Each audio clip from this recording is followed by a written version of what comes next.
Welcome to Child Abuse Awareness with Darlene J. Clark.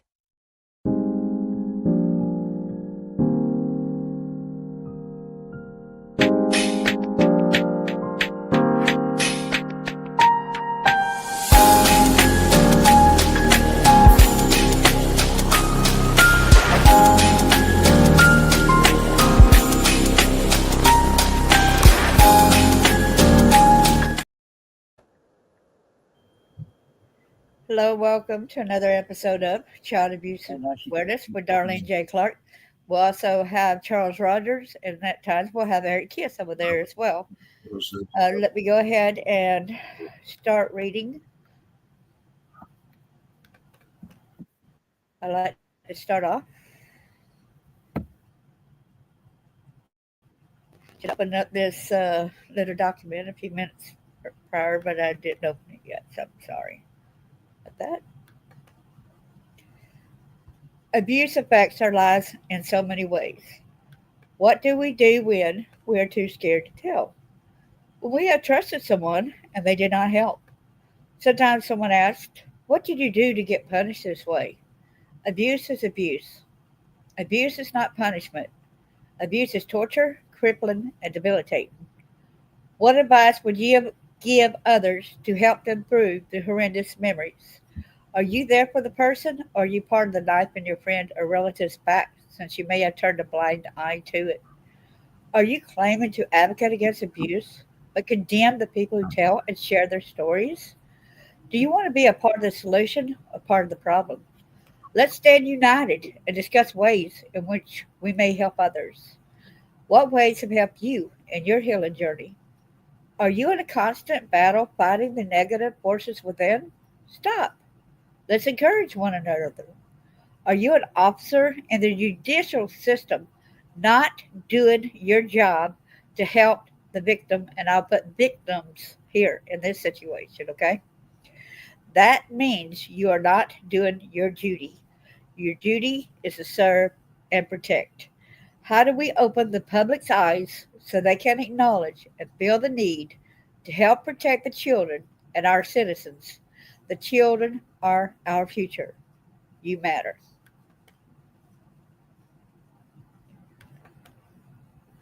Say hello, Bucket List. Thanks for coming in. I appreciate you. Welcome back, Chris. Thanks for coming in as well. Uh-oh, Eric Kiss. You're back. Yay. You're back as well, Eric. I'm having a problem with the audio. It's relapsing. Oh, okay. This is actually Eric's thing, but it's Charles Rogers under his name. Testing 1, 2. I want to test an Eric. Can you hear us? I can hear you. Okay, we can hear you. I want to play this because we want to be coming for you. We are going to seek justice. We will prevail. And we hope this is what you got to hear in the future. They're coming for you. They're coming for you. Isn't that right, y'all? Hey, Carlene. Good to see you. Thanks for coming in. Hello, Charles. I know that you had spoken about wanting to talk about the connections between Epstein, Shelden. Yes, That's Francis Shelden. with us. It's got the echo on it again. Okay, go. Make sure you close the YouTube.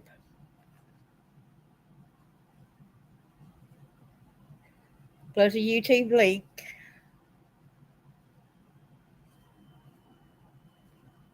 Okay. That might do it. Okay. Is that better, y'all? Better. Okay, and Carlene says hello. She's at Facebook, so y'all might not be able to see her until I pop it up right here. Well, hello. Hey, Peggy, good to see you. Oh, thank you so much, Peggy. I appreciate that. Okay, the Epstein that y'all see at the very top up here, Charles Rogers exposes the Gridiron Secret Society. Epstein, Francis Shelden, Zell Miller, Eric Rudolph, and John Ramsey connections. You see their pictures right here, so you can see them. Y'all can even look them a lot of the names up and see that, right? I hear you moving something around. Eric, you put it in the private chat when you said hello, everyone, so that everyone can't see it. I'm sorry. There we go. So you got to write it in the main chat, but in the comments, okay? Mm-hmm. Well, it wants to connect back to YouTube and. Well, you're already here, though. Yeah, but I guess what the best way to approach this, since a lot of this information is already available on the internet. Could I ask you a question right quick? Sure. Okay, when you want to describe about the Gridiron Secret Society, a lot of people think, oh, Gridiron's basically about football. But can you explain to people, to the listeners, what the Gridiron actually is, the Secret Society, please? Yes, ma'am. Just like I was just saying, the best approach to this is going to the historical aspects of what the Gridiron Secret Society is, where it began, as well as people can reference to the Jekyll Island. Excuse me. The sinking of the Titanic. Robert Sapphire, he's a anthropologist. He's done a lot of his videos himself on the Jekyll Island ordeal, the sinking of the Titanic, and stuff that is really, linked back to the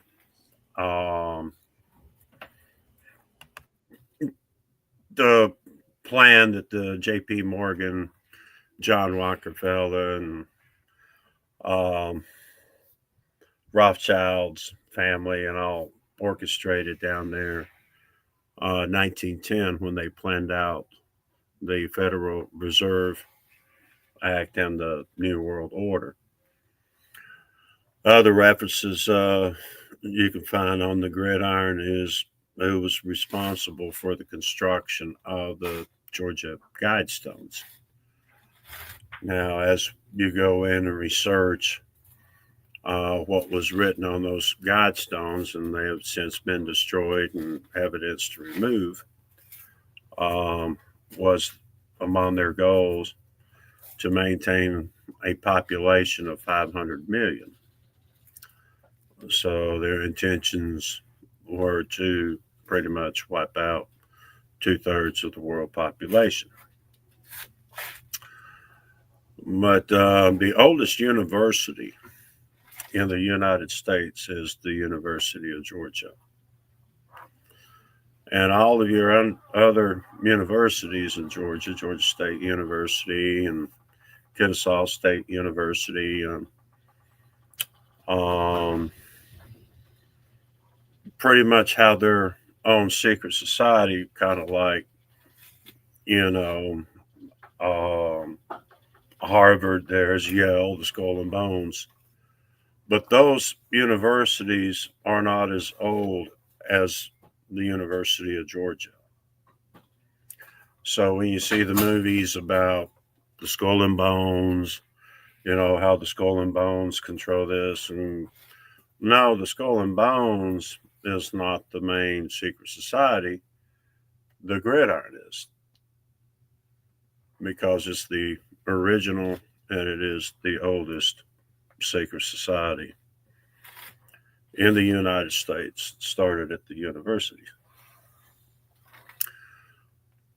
So all this can be easily researched online about who the Gridiron is and the rituals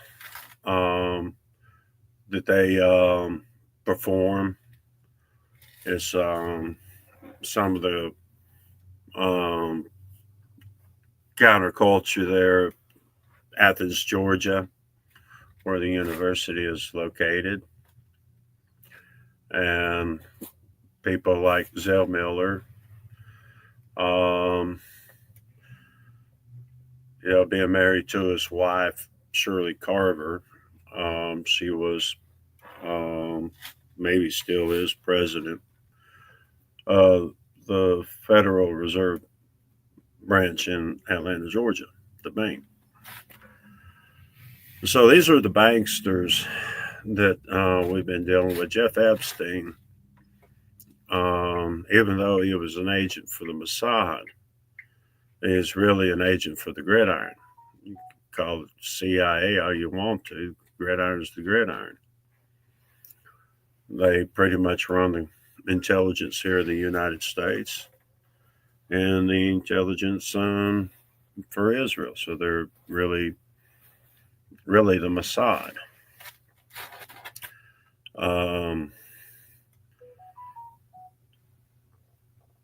So I'm going to start out in the connections that we have gone over in some of the previous videos with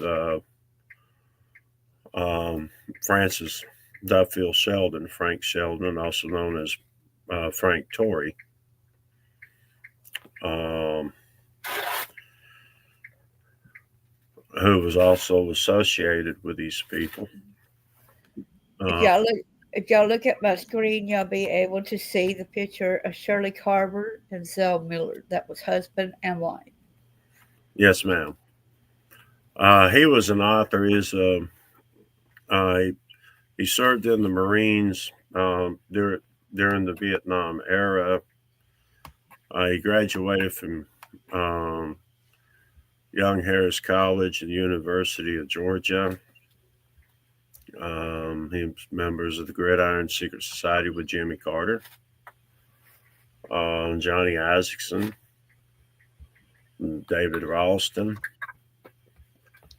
Saxby Chambliss, Sonny Perdue. That's one I didn't hear about was the Chambliss person. Mm-hmm. Sonny Perdue. Just about all of the Georgia governors, members of the Gridiron Secret Society in the state of Georgia. The majority of Congress and senators, you really can't get any type of leeway to get into public office without going through Zell Miller and Shirley Carver in the day. But we know Zell passed away in 2016. So it's the same, with his, widow and their son. You don't stand a chance of getting in public office without their approval, whether you're a Republican or a Democrat. I've clowned around a few times, talking with people, one of my wisecracks about Hillary Clinton, being in the White House. I tell people she used to look at that mirror on the wall and say, "Mirror, mirror on the wall, who's the most evil witch of us all?" And the mirror would say, "Shirley Carver." And every time it got a shoe thrown at it. But Shirley's the big girl of the banking cartel in Georgia. Of course, we all know that Jeffrey Epstein was tied in with Les Wexner. But we can keep going on with the other names. People like Ted Turner. Let me go. You want me to open up my pictures again? Yeah, pull one up. Well, what I tell people, Tiptoe Ted and Hannaway Jane. Okay, let me open up my. You got me laughing about that. I'm sorry.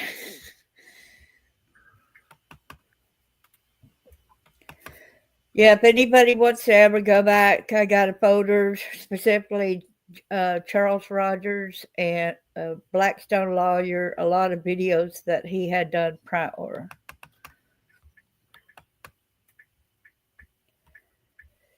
You go, here's Tiptoe Ted Turner, as you call him.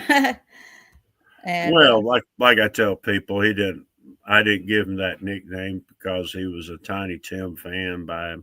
I mean, he could have been for all I know, but not because I, pictured him as being a fan of Tiny Tim's. But I always envisioned if he was tiptoeing through, getting someone to tiptoe out the window and in the garden, out through the willow tree by the garden. It was one of the victims of the Atlanta child murders. Hold on a minute. Okay, let's go back. I'm reversing it a little bit. Now, I want to reemphasize, like in all other videos, these are my accusations. All parties mentioned here are presumed innocent until proven guilty in the court of law.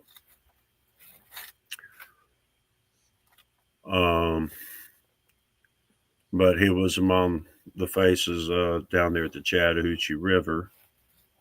Ted Turner was, right? Yes, ma'am. June 19th, 1982.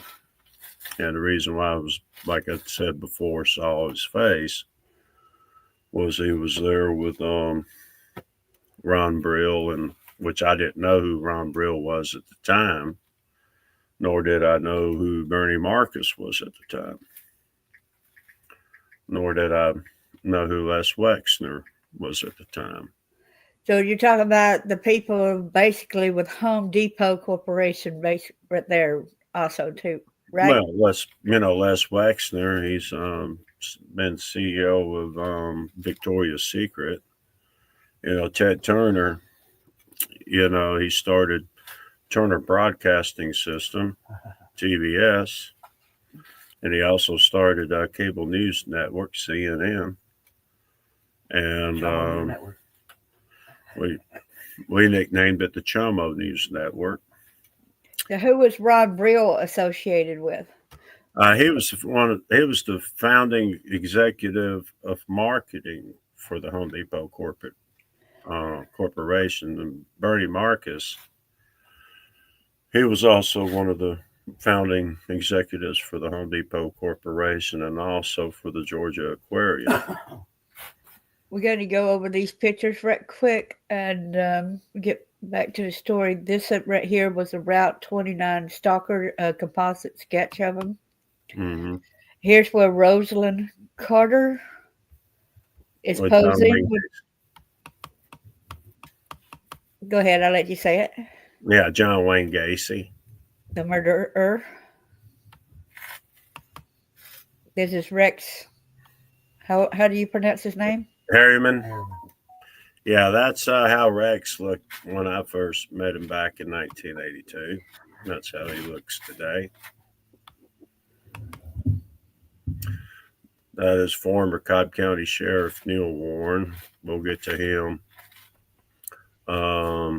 later on. Okay. And of course, Frank Floyd. Yeah, see, when y'all hear Francis Delano Floyd, and John Ramsey introduced him to you as Bill Ramsey. Yes. But look at you can definitely tell that sketch. There's Frank. Look at this picture of him and look at that picture. You know it's him. Yeah, what I figured they did, they took the hat off of his head and guessed with his hair. I guess he was wearing a hat. Uh-huh. Is why they came up. I guess you could see that line along his forehead is the only thing I could assume they did. Make it appear he had hair, which he didn't have much. He had some.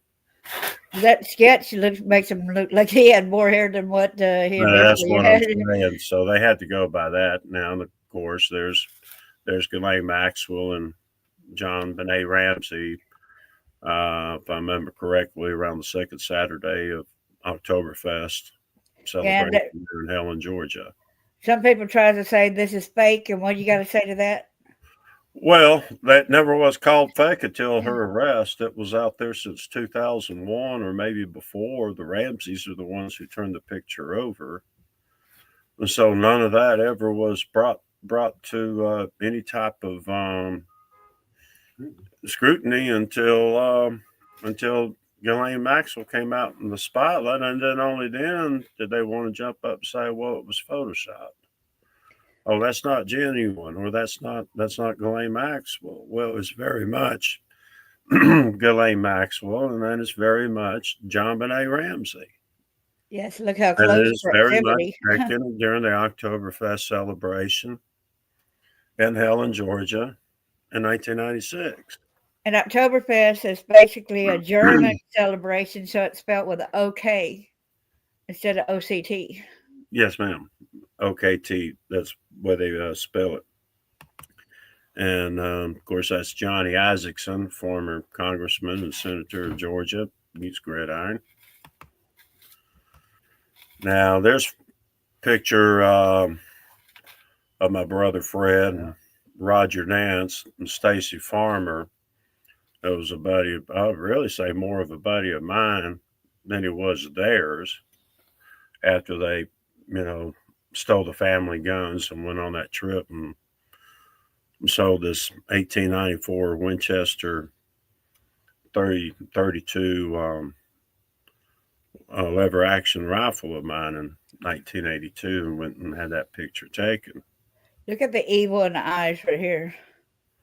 Well, when you go back to the Route 29 stalker case, you can see the chin, the long chin that Roger Nance has. So that's one. Let me go to that right quick. Probably right there, the eyes, nose. I mean, looks like a cleft chin right here. Mm-hmm. Now, some people tried to say it's Richard Evanetz, even though Roger was good friends and associates of Evanetz and murders and abductions and stuff like that. It leans more toward Roger Nance than it does. Yeah, you can go back on that one, and now that's Fred. Another picture of Fred, but if you can enlarge that, you can see the chin, the cleft chin, and the eyes. I mean, if he didn't have on his hat, of course, his hair would come down in his eyes like that. So this one over here to the right, the tallest one is your brother, or the tall? That's Fred. It was actually named after my grandfather, George Frederick Rogers II. And of course, Roger Dow Nance II. Yeah. Now, that's another picture of Fred, I guess in his 30s. And maybe early 40s. Now, that's Frank Shelden, back when he was in high school. That's a really early picture of him, and other people know him by the next picture. Well, not this one. This is Eric Rudolph's new identity right here. Eric Napath? Napath. He's the bomber. Okay, this is George Bentley from Bentley Farms. Yeah, Junior. That's who goes by Ed Bentley. Junior. Yes. Junior. So when I refer to Ed Bentley, that's who I'm referring to. Doug McRae. Mm-hmm. Now it's Danny Hughes. So how did they get that sketch of Doug McRae, I wonder? Well, that is from the Oakland County child murders case, Timothy King. Uh-huh.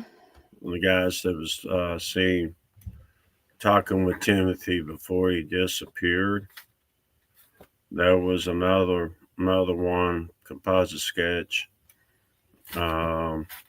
I've showed to a lot of people that know Sam Duncan Sr., Big Ray Duncan's brother, um, Duncan Oil, because Sam was involved in all kinds of stuff, including Oakland County child murders. You could even go to the Oakland child murders, and when I done research on that and a story on there, I saw that blue gremlin-looking vehicle, Mm-hmm. and you said that he drove one. Yeah, he kind of favors the guy that's asking you for your CDL that day, don't he? Go back to that sketch there for a second. That kind of looks like Matt McRae, doesn't it? Yeah. Yeah, a Oh, lot of wow. you would just about think that Matt was actually Doug's son, but is actually his nephew. But you remember I talked about Jim Stubbs, Ed's Yes. brother-in-law, that my dad and Bill Galloway and Johnny Davenport had to shoot in my defense in 1975 was because Danny Hughes there at Murphy, North Carolina, well, pretty much led them to the area where we were living at, to where Jim could locate us in 1975. Yeah, he wanted you dead. Well, yeah, I guess with me dad, he could go to prison for murder, but not, who would be around to testify against him for all the other stuff if he had killed me. Exactly. But he was told to put his gun down. And your So, daddy told you to turn your back too. well, he didn't tell me. I just did. Oh, okay. I thought somebody I didn't turned. want. I didn't want to see him shot. But But there was a sheriff there at the time too. Am I right or wrong? well, no, ma'am. Bill Galloway was the arresting officer for Cobb County who arrested Stubbs in '73. Okay. And of course, my daddy had to purchase 2 cattle ranches up in Morganton, Georgia, there in Fannin County, to move us to once he found out they'd let him out of jail. Now, George Bentley Sr.'s first cousin, Fred Bentley Sr., he was the attorney that was handling everything, for his cousin there in Marietta. Right. And it's the founder of Bentley and Bentley Law Group. Right. Now he's like George Sr., he's deceased. But if Yeah, you can George Senior reminds me of the sketch, Tales of the Crypts. when you go to the composite sketch of the 1981 homicide of Patrick Baltazar, victim number 18 of the Atlanta child murders, Okay. that right there. This one right here, yeah. Mm-hmm. That's how the witness thought he was in his 30s, I guess. Excuse me, because of his size. But he reminds me of, remember how I told you there was a gremlin coming up? We know how this affects in my life, okay, without going into much detail. But this looks like Trout is what the guy went by, that mom let him live in a tent in the woods for over a week. And when he left, when I went back there to check his tent one day, he was gone. But he only left one thing behind, and I thought that was a mystery. Why would he leave a knife behind? Mm-hmm. And then you said because it might have been a weapon. He didn't want to take a weapon with him that might catch him caught, because he left the evidence possibly behind in my stepmom's tent. How old were you at the time? I was 15. It 15? wasn't too long after that, about when the cult meeting, and then wasn't long after that when, about my stepmom hold me down where her son raped me, and where her son raped me, and then um, it's almost time for school to start again, and she made me get on the kitchen floor, and then I had the baby at home, with what she had done to me, staking a hanger at me, and then her opening up after we bonded and then stuff, and then her going to the kitchen counter and getting a knife out of the counter and raising it above her head and coming down on my baby. She had a fire burning outside for days and with tires in and around it. Um, Mhm. the psychiatrist told me she knew how to dispose of a body, said that it burning for days would, be so hot that it cremate. But when you got tires in and around it, it's going to mask any human remains. So he said she knew how Well, to he do was that. always kind of rough looking. I mean, he's 13. He was creepy. This is pretty Uh, creepy. After the baseball games, my dad was up there. Sometimes he would treat, you know, the other ball teams that play baseball against our baseball team to the Tasty Freeze. And of course, I played for Mineral Bluff. After the Murphy games, played in Morganton one night, my dad treated um, both baseball teams to the Tasty Freeze. Now he didn't play, for the other team. He was too old and too big for one. But my golly, he got to sit over there and stuff that face of some free food and free burger and fries and soft drink um, on my dad's dollar, more than Yes. one. And And this is where Bentley Lake Road right here, where they put a fence up, where you could no longer go down there. well, I guess you can go down there to church on Sunday morning if you go to that church down there, but I wouldn't suggest try to go anywhere else. Um, You'll probably never be seen again. Yeah. They manufacture the silencers for the U.S. military and Bushmaster fully automatic machine gun for the military. So they're that was Jeff You gotta, Epstein partners in international arms trade. So now we know what else Epstein and them was involved in. yes, our bucket list, that's what you're talking about. He was talking about the Oakland child murders in Oakland County, Michigan, Hmm. in which one of the people had told, when he threatened Charles, that he was going to end up uh, murdering John Bonet on the anniversary of when he killed Jill Robinson. Joe Robinson from the Oakland child murders. He was there when John Ramsey told Fred and some of his other co-workers with a gang over there.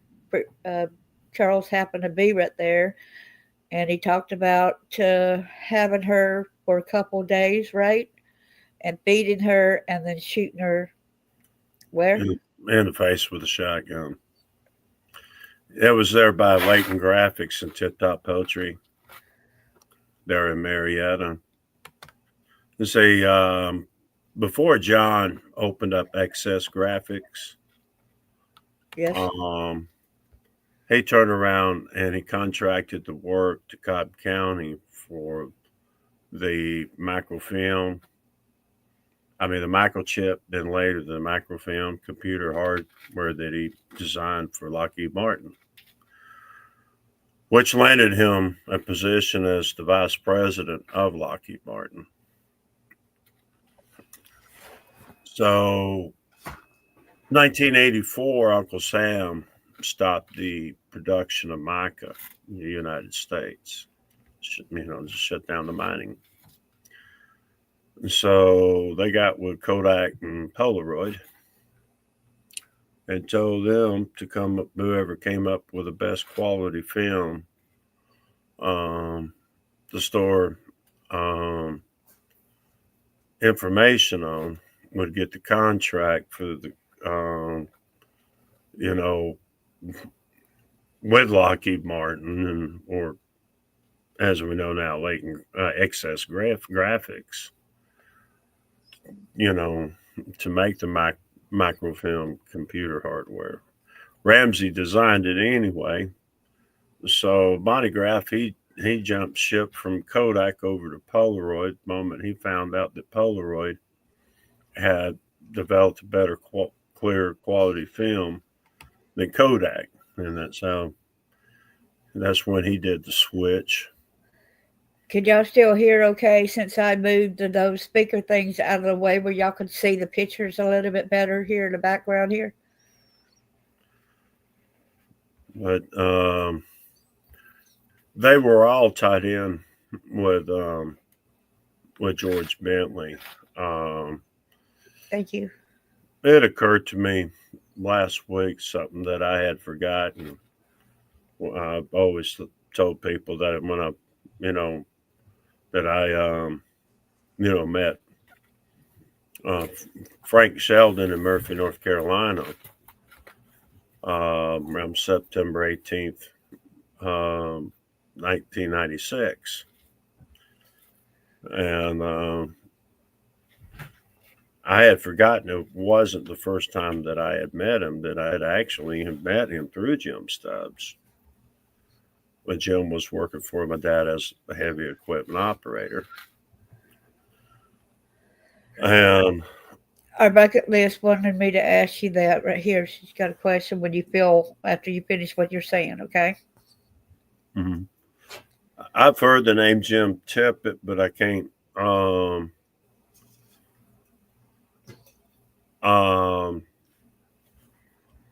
And that would be where I had heard that name from, was in people had mentioned it before regarding the Oakland County child murders.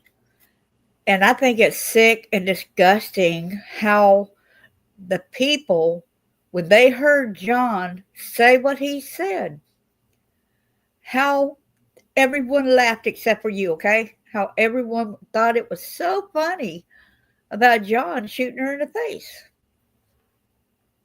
Well, that's why I can't get why, anyone will laugh. But when you're dealing with lunatics, when I was up there in Murphy, North Carolina, and they were up there still trying to convince people up there I was the one that went and murdered Levi Frady.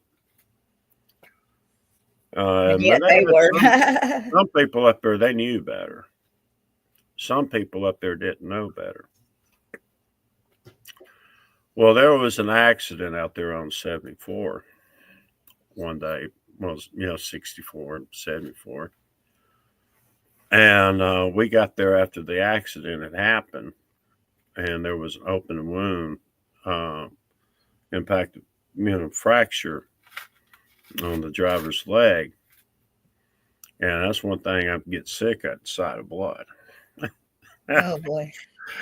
And I mean, I can't help it. I kind of zoned it out myself, when I see blood, I zone it out, I don't mean to. That's when I go to describe, some of the things like I had a boyfriend that died in a car wreck. I went over there, ran to him. I can't remember any of the blood on him.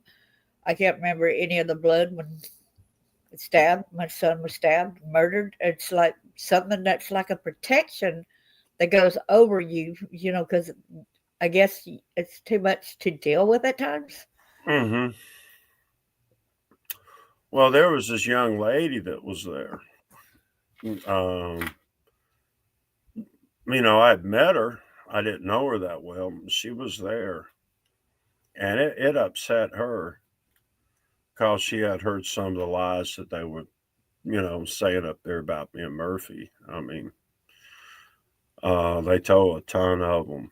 I mean, they had some people still not knowing what to believe, whether to believe me or believe them, because it's these people have no limits on what they'll do anyway. So they have no limits on the lies and stuff that they'll spread about a person when they target them. Right. And some of them are in the judicial and law enforcement positions to do it. So that's why I had to do what I did with Cobb County over that deal to get that hydrogen bomb surrendered. Was, since those boys were so scared of that jail, I said, I'll tell you what, boys, I won't inject my immunity. You're so scared of that jail, I'll go down there and I'll do 5 years in it. I will not be sexually assaulted. I will not get ganged up by a bunch of black guys and beaten up.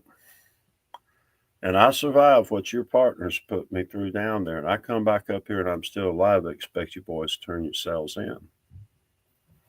Now, whether they will do that or not remains to be seen. Since I've done everything that I promised to do to get that hydrogen bomb surrendered, I expect them to turn themselves in. I really wouldn't say really snitch out their partners. Just what I would say, man up and go in there and say, well, this is what I did. I'm not here to tell you who I did it with, but this is what I did. Now, that's what I call manning up. Right. Now, some of these people, well, he went up there and snitched themselves out. Well, we call it manning up. It's taking responsibility for your actions. We commend you on that. Yeah. Well, nobody really who remembers who Frank Shelden is? Y'all remember he is the North Fox Island? And Eric Rudolph, y'all remember him as the bomb maker? And y'all know about John Benet Ramsey, but there's little known facts that a lot of people know about it unless you hear from people that actually knew John Ramsey and heard a lot of the conversations with these people, okay? And Charles has been able, I don't know whether I should say fortunate or unfortunate.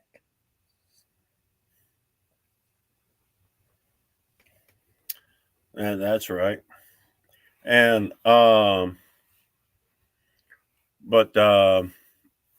Frank Shelden pretty much came down.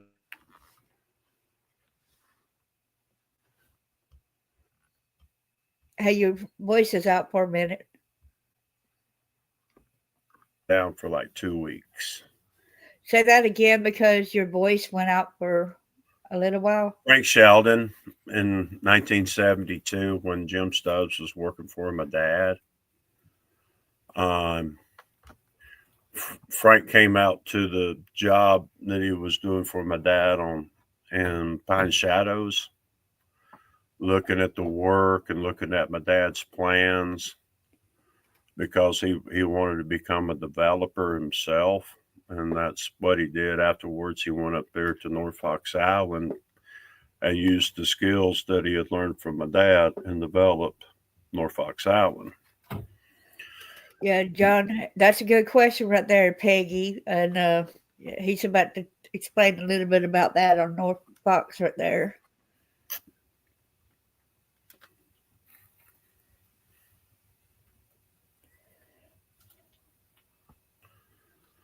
But you see her question right there? Let's see. I believe they will this coming year. We're filing stuff in courts in Georgia. I'm about to file a tort myself against members of law enforcement in Gwinnett County, Georgia, to start it all off. There was a lot of people are not aware that there was over 92 explosive devices recovered from baseball fields located around the tri-states of eastern Tennessee, as far as Chattanooga down to as far as over Sugar Hill, Georgia, in Gwinnett County. But, of course, Dawson County, Forsyth County, Cherokee County, Pickens County, even Cherokee County there in North Carolina. They had planted explosives there at the baseball fields as well. Which they also are responsible for the Oklahoma city bombing. Yes, the Oklahoma City bombing, Centennial Park. Well, I call it the Oklahoma City and Centennial Park bombings case is my case for the state of North Carolina. That is what I am the chief investigator on over. If I had went to work for the FBI, would have got me killed right off the bat. Yeah. So I had to do it. I kind of had to do it in an independent manner for the governor's office, state of North Carolina. Yes, that's where that Governor Hunt put you as a provisional governor at the time, put you on there so that you'll be able to disarm the bombs. Am I right or wrong? Well, to get that one truck bomb out of Murphy that afternoon, truck bomb number 14, that they had attempted to hit the FBI field office in Mobile, Alabama with, 19 minutes after the bombing of the new women's healthcare clinic there in Birmingham. See, Eric Rudolph was not the one driving his pickup truck back up to Murphy, North Carolina that morning. He is being accused, along with Matt McRae Sr. and brothers Mark and Tommy Thrasher of Bryson City, North Carolina, of 350 counts of attempted murder of federal agents in that building. In which my friend William Pennington, that I asked y'all to pray for, where he was a fiance of one of the ladies who was killed in that bombing. In the Oklahoma City bombing, the African American Federal building. Yep. And another time we could get over to the Midwest Bank Bandits and the Aryan Republican Army aspect of it. Yeah. Peggy, the question I was talking about earlier, Peggy was asking you when you started talking about the North Fox Island. So here's the question, and that went along with the North Fox Island, okay? Wasn't John Ramsey's dad involved in sex trafficking? I'm accusing him of being involved in sex trafficking. He actually helped. These are my accusations. All parties mentions are innocent until proven guilty in the court of law. But yes, I am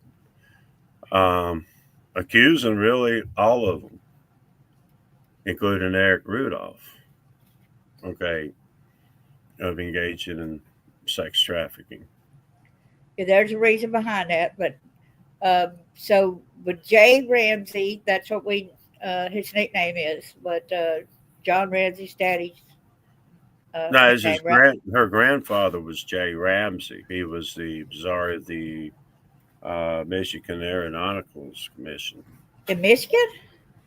Yes, ma'am. So that's where John's got the ties to Michigan then, right? But I know he's got homes in so many different places. It's ridiculous. Well, like I said, this is available online. Anybody can Google search it. John Ramsey helped Frank Shelden get the funding that he needed to do his development. And they were on North Fox Island. And if you wanted a permit to put in an airport, there's only one person you could go through to get that, and that was Jay Ramsey. James Dudley Ramsey. He was a decorated pilot from World War II. Yeah. So like I said, that's John Ramsey's daddy. If he didn't approve a permit, you didn't get a permit. Right. And to note also, the tie that Eric Rudolph, he was not just a bomber.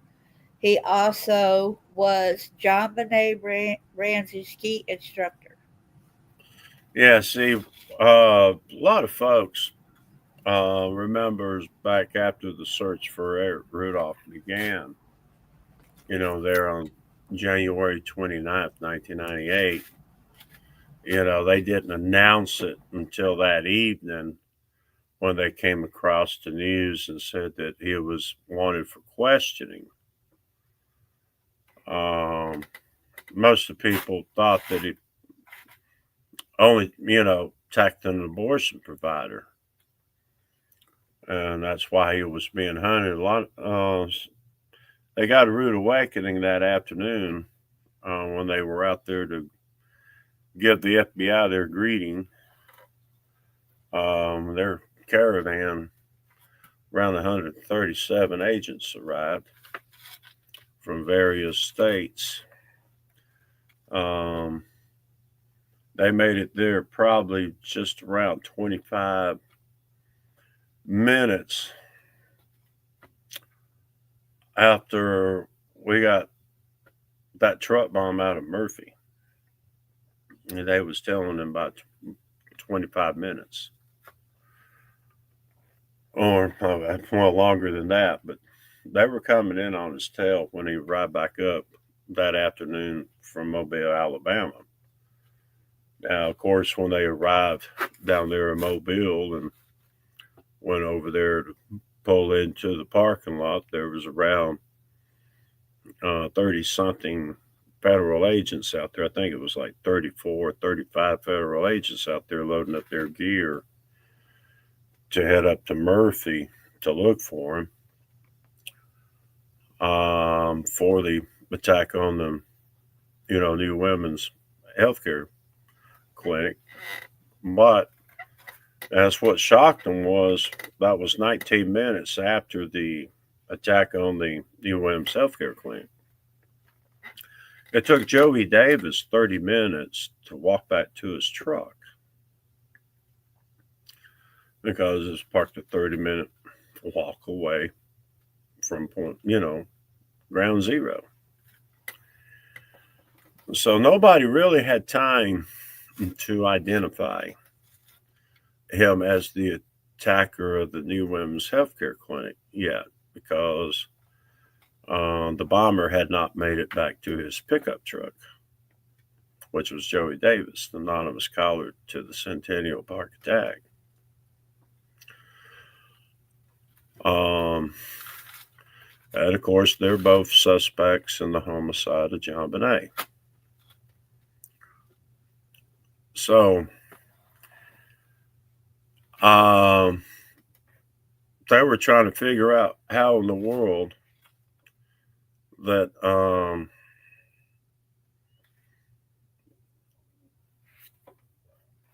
the feds would already be loading up their gear to go rushing up to Murphy after Eric for the Centennial Park attack and the attack on the new women's healthcare clinic, when it'd be impossible for somebody to know,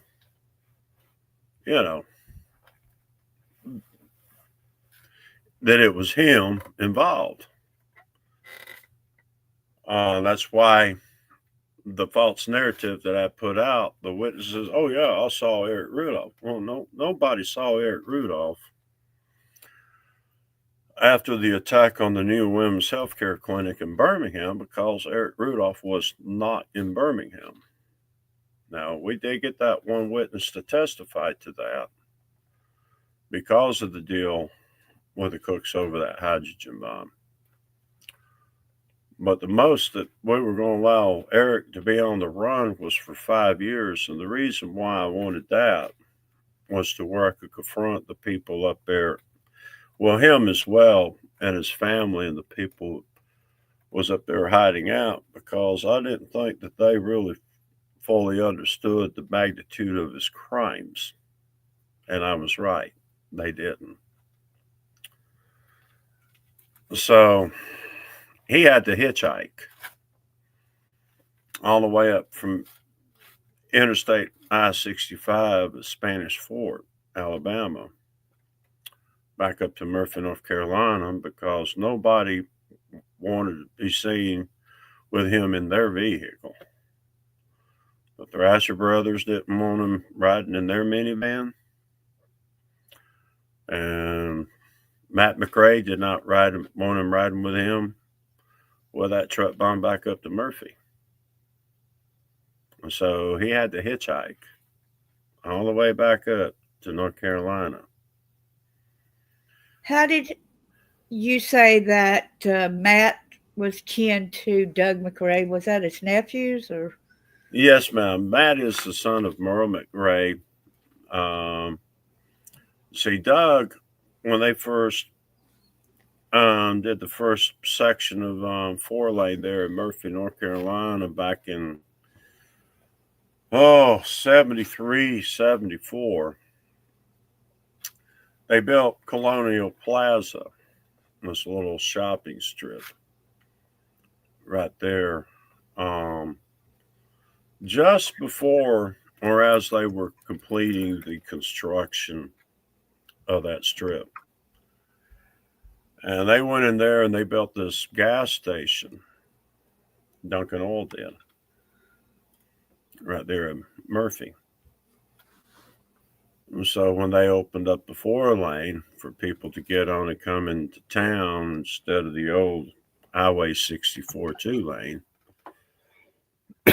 first gas station they would come to there in town would be Sam Duncan's gas station, and full service, just with a little pay booth on the left as you're going into town.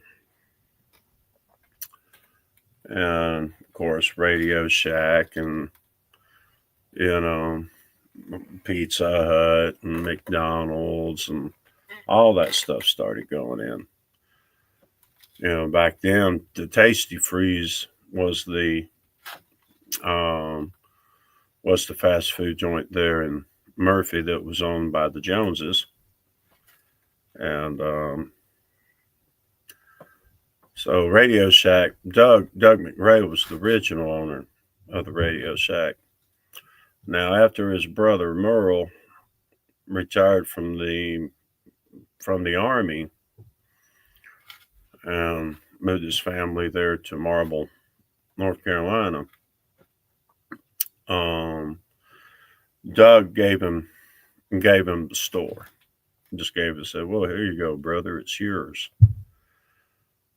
So they went and opened up another location in Andrews there. So they had 2 Radio Shacks in the 1990s. And who was the one that opened up the other one his brother did? Doug McRae, Merle McRae. Yeah, Merle. Yeah. So Doug helped open up the second one, or was he a part of that too? Well, of course, the business was so good because you got to remember these guys. They were, Merle's a musician, and so they sold a lot of music supplies and guitar supplies and did a lot of stuff to help musicians and stuff like that. And I think the family even opened up the music store up there. Yeah, a lot of the kids love playing the instruments and coming in there and checking it out and jamming out and listening to different people coming in there jamming too. Mm-hmm. And I try to think of the name of that college in Michigan where Jeff Epstein, attended college, when he was into music, when he was a teenager.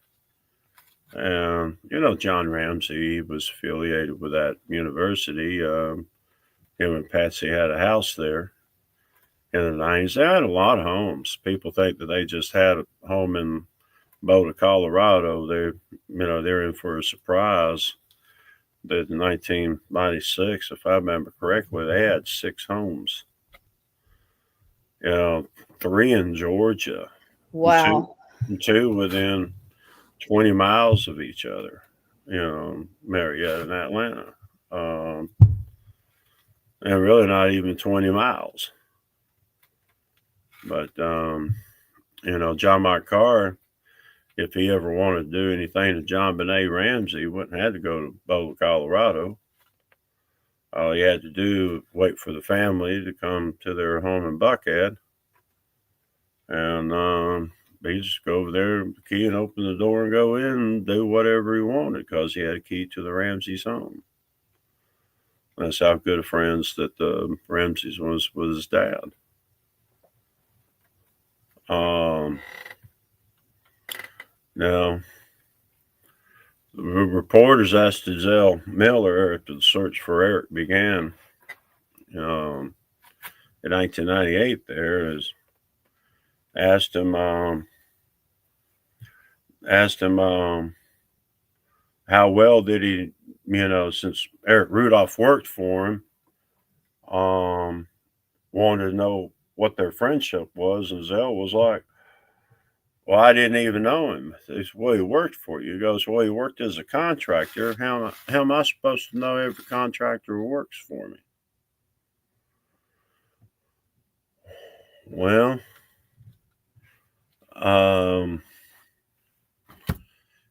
he contracted for Jimmy Carter, 1994, and helped remodel his house in Plains, Georgia. The one He you know. contracted for David Ralston, former Speaker of the House for the Georgia General Assembly. Excuse me a minute, okay? So I've seen the different colleges it shows that he went to. It was Eastman School of Music, Nomi Epstein, then there's Barnard College, New England Conservatory, Northwestern University. And then Peter Epstein went to University of Nevada, Reno. So, Well, it was that College of Performing Arts. okay. Or school, whatever you want to call it. But Ramsey's had a home there as well. Anywhere that they could have access to children, John Ramsey all came to be there. Right. Yes, there's a whole Epstein family really love music because I'm looking down this list. Eli Epstein went to one, Nomi Epstein, Peter Epstein, and other Epstein musicians, Louis Epstein, and Frank Epstein.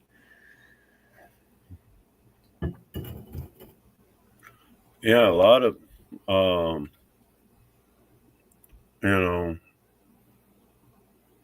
lot of them are into music and stuff. Now, my brother Fred wasn't. Now, Roger Nance is. I mean, Fred knew how to play a trumpet, but he wasn't ready to learn anything new. And so he was actually a teacher at Dalton School.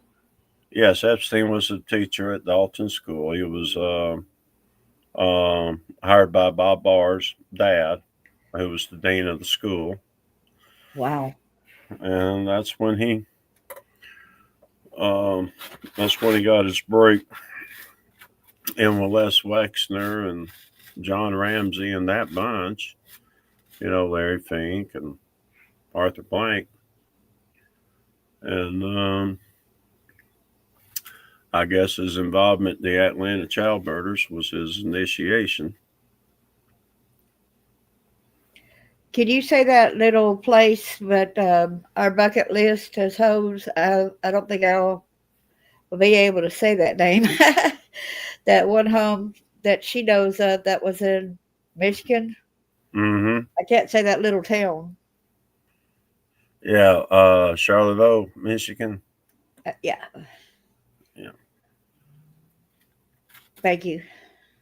Yeah, thank you for sharing that. But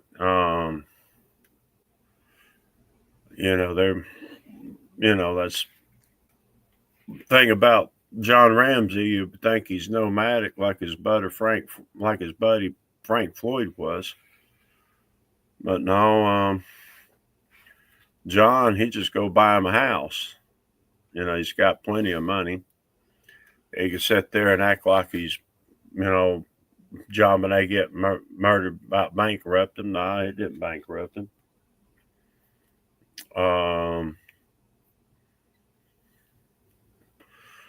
There's no, he's probably a billionaire. It's nothing that's really affected his money, monetary wise. If it did, it didn't affect it a whole lot. But when you're a defense contractor for the United States government, especially working for the largest, which is Lockheed Martin, you're pretty much untouchable.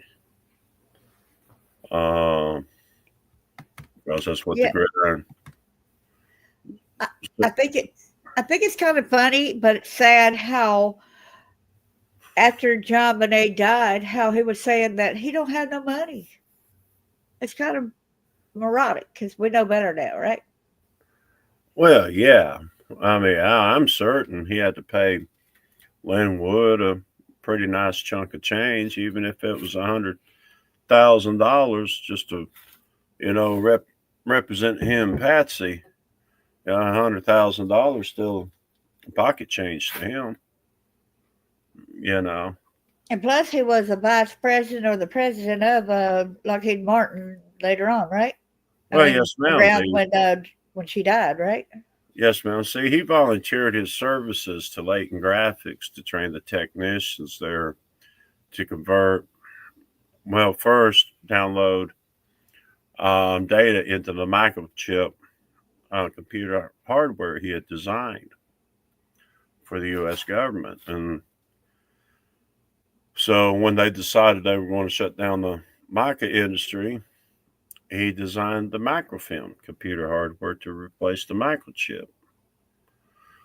So he already made a fortune off designing the microchip computer hardware. Then he turned around, he made another fortune designing the microfilm computer hardware. And he was partnered in big companies on that microfilm computer hardware, General Motors, the Home Depot, Motorola, TBS, Bentley Enterprises, of course. They all chipped in on the funding for that. Let's see who else. Who else was part of that? I'm trying to remember. Of course, Polaroid wound up with Oh contract. yeah. Polaroid. When I first started IBM. talking?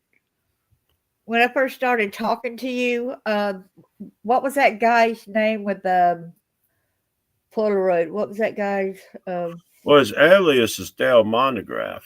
Okay. Now, And nobody knows what his real name is. Now, I know where he likes to hang out at and, which locker room, and really don't want to say yet, but he's not hard to find. I mean,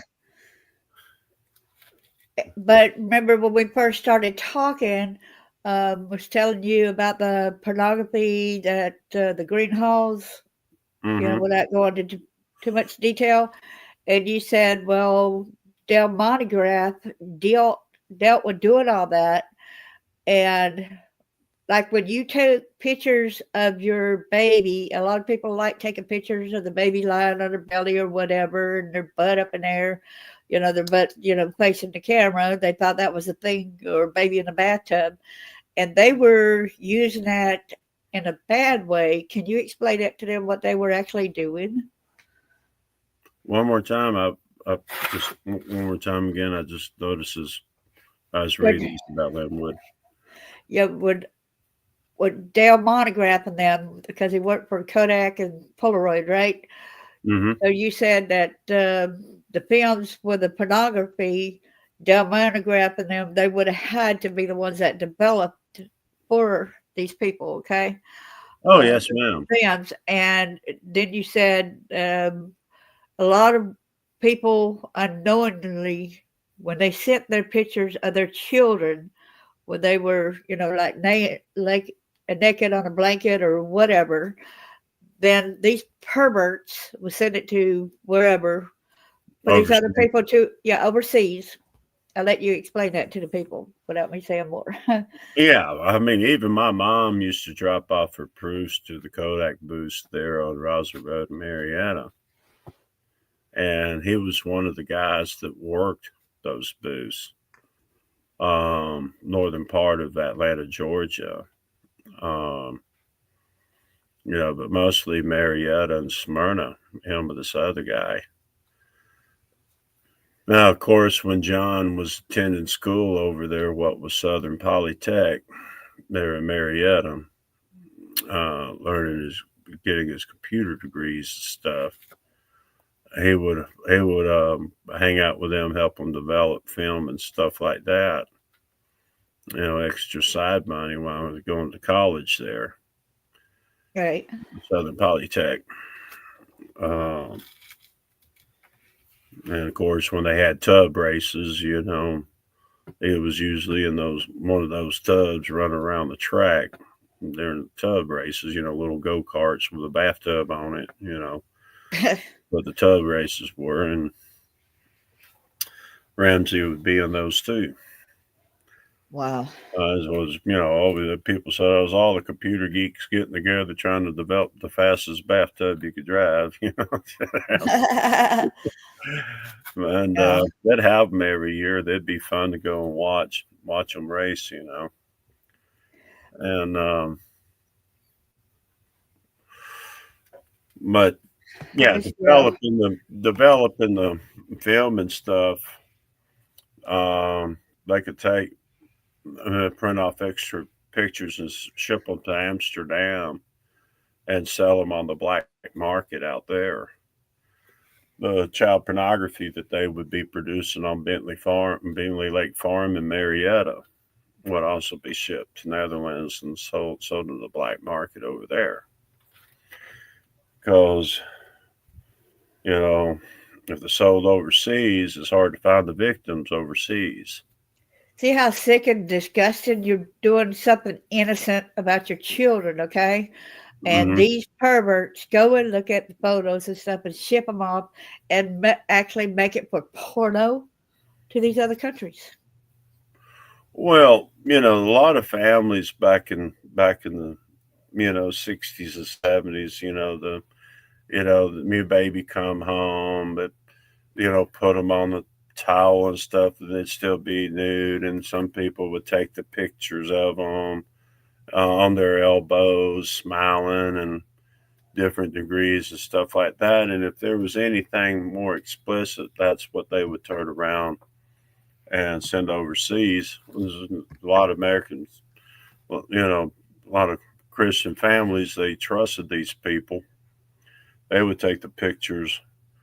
I guess for some reason thought it was cute to see, the baby, freshborns, without a diaper laying on their stomach. But sometimes I guess they'd have them, when they'd bathe them and stuff like that and take some pictures. And that's how they'd get into the black market, would be through people like Del Montegraph and Kodak and And you sold and over. you So and you actually heard about the greenhouse name through some other lady. up in North Carolina, yes, ma'am. Can we get? Do you actually think that Lynn Wood is good or bad? Well, I still kind of wonder about Lynn. I think there's a good side of Lynn and there's a bad side of Lynn. Now the bad side I got to see, which I really can't blame the guy for being mad at me because I caused him to lose around $750,000 when he represented Rick White. Everybody knows as Richard Jewell. Because once Rick found out that it was me who actually caused him to go through the suffering that he did by the FBI, it was to divert the media attention away from Murphy, North Carolina, to where I could go in and shut down their, string of terrorist attacks. And him going through that, he didn't know. He couldn't understand why the FBI was, trying to set him up and frame him, but they never was trying to set him up and frame him. It's just their goal and mission after the bombing of the Centennial Park attack was to get media attention up to Murphy, North Carolina. And there was no other way to keep the media attention away instead of making Rick the, temporary patsy just to keep the media from looking up toward Murphy, North Carolina. So that's why Rick went through what Rick went through. And when it got explained to Rick by Lynn and Louis Freeh, the director of the FBI, he didn't even want the $3.5 million settlement after that. He just wanted his job back with the Habersham County Sheriff's Department. I want to remind people that there's other videos and a folder that's under in my videos under Charles Rogers, aka Blackstone Lawyer. So there's a lot of different telling where he tells what had happened with John Bonet, what had happened, what people had told him. I want to go to the place. So the first one you actually met out of the bunch was actually John Ramsey, right? Yes, ma'am, but I want to finish up about Lynn. Yes, okay. Okay. But anyway, I went and found Lynn at a restaurant at 5 Points in Atlanta one afternoon. And I just wanted to go up and,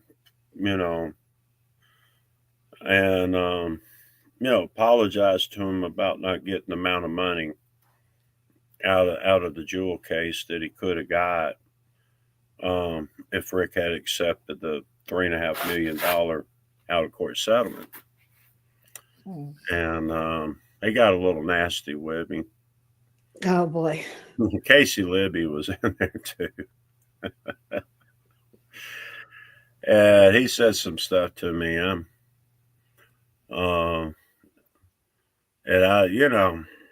I was like, well, that's a good way to get your ass whooped. And next thing I know, he's trying to have me arrested for terroristic threats. Linwood or the other one? Linwood, yeah. So, of course, Atlanta PD, they show up. Two of the officers, they had helped me stop the truck bombing of the Fox Theater that they attempted to conduct on Valentine's Day, 1997.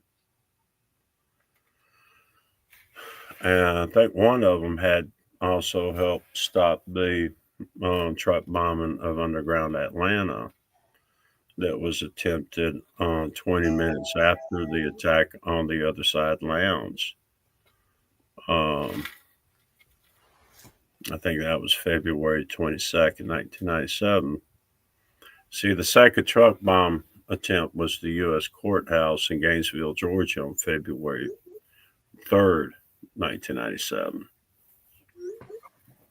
And of course, Mr. Kiss is the one who helped me get the local authorities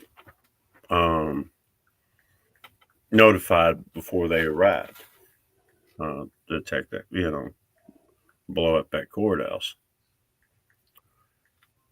And I even went back to the federal magistrate a month later and introduced myself and told him I was the one responsible for stopping that attack, and he got mean and nasty with me. Oh boy. Now his office was down in the basement, so I guess he had a nice little cuddle spot or something that would have protected him from falling debris or what. But apparently he was part of it. It's kind of hard to find in that area people that were not involved. Well, it really is. You go in, somebody sitting there have a degree from UGA. You're sitting there wondering, what is he, gridiron? I mean, And You you know, can't just go to these attorneys or anything, because of there's, like I said, Bentley and Bentley, like you said, right? well, they run the Georgia State Bar. Um, they have control of the Georgia State Supreme Court.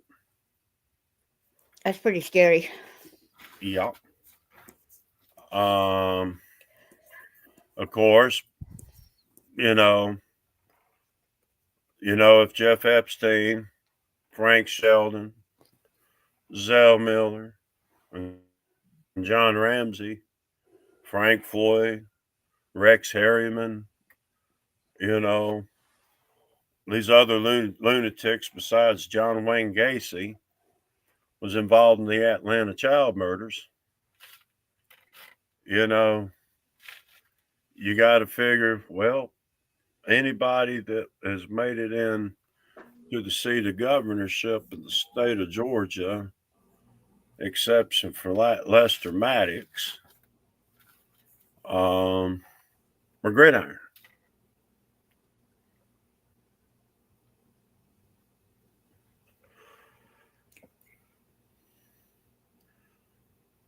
And on um, when you don't know that much about gridiron, like I said, I was actually thinking gridiron just used to be about football. Well, that's And what a lot of people think, and that's what throws a lot of people off is, you know, yeah, you got these, college fraternities and stuff like that, and that's what people mistake it is. But no, this is, you know, this is the college that people send their children to get a college degree, and they graduate as communists. oh, Um, mercy. yeah, and they'll go to college there, and they come back a completely different person than what they were raised in a Christian home. And I don't want to say too much, because I have other family members I believe that are gridiron. Um, I'm from Georgia, and um, it's like that night after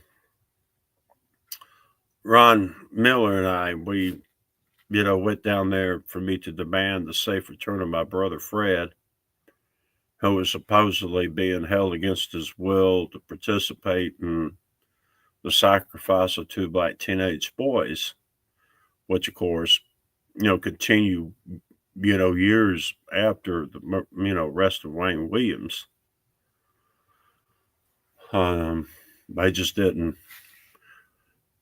snatch the children up off the streets of Atlanta anymore. They just bring them in from out of state and other towns and places, outside of the metropolitan Atlanta area. And you found out more about the aspect of it than I was actually able to see myself whenever I was over there on Bentley Lake Farm.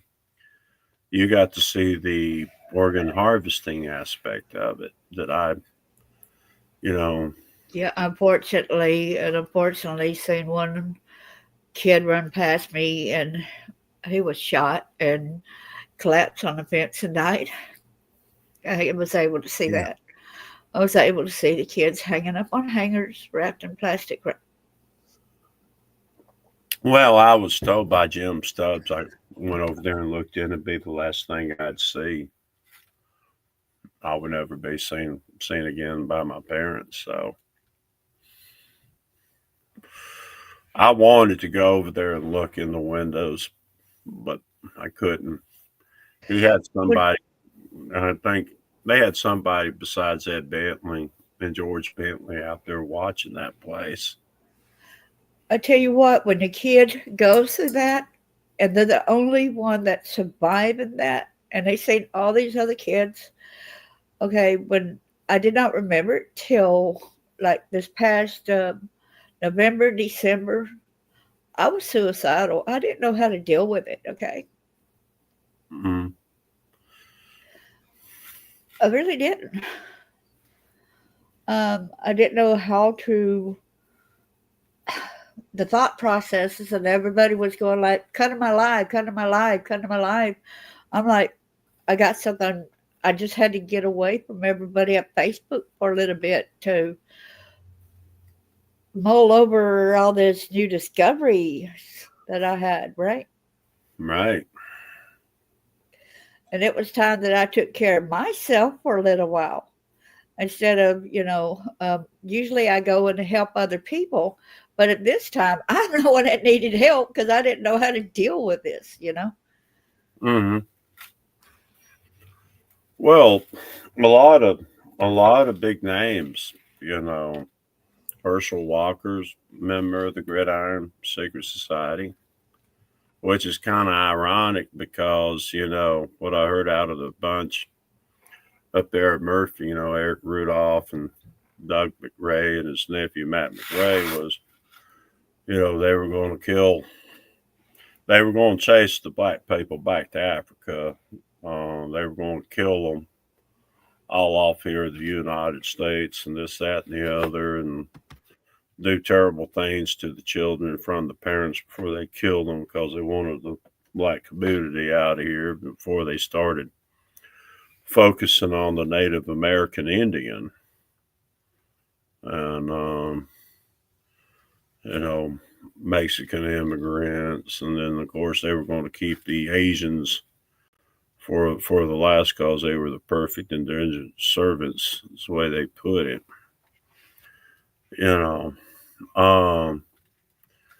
Eric Rudolph, he called himself the American Che Guevara. That's why some of my posts on Facebook, I called him Eric Che Rudolph. Like Che Guevara, who was Fidel Castro's right-hand man during the Cuban Revolution.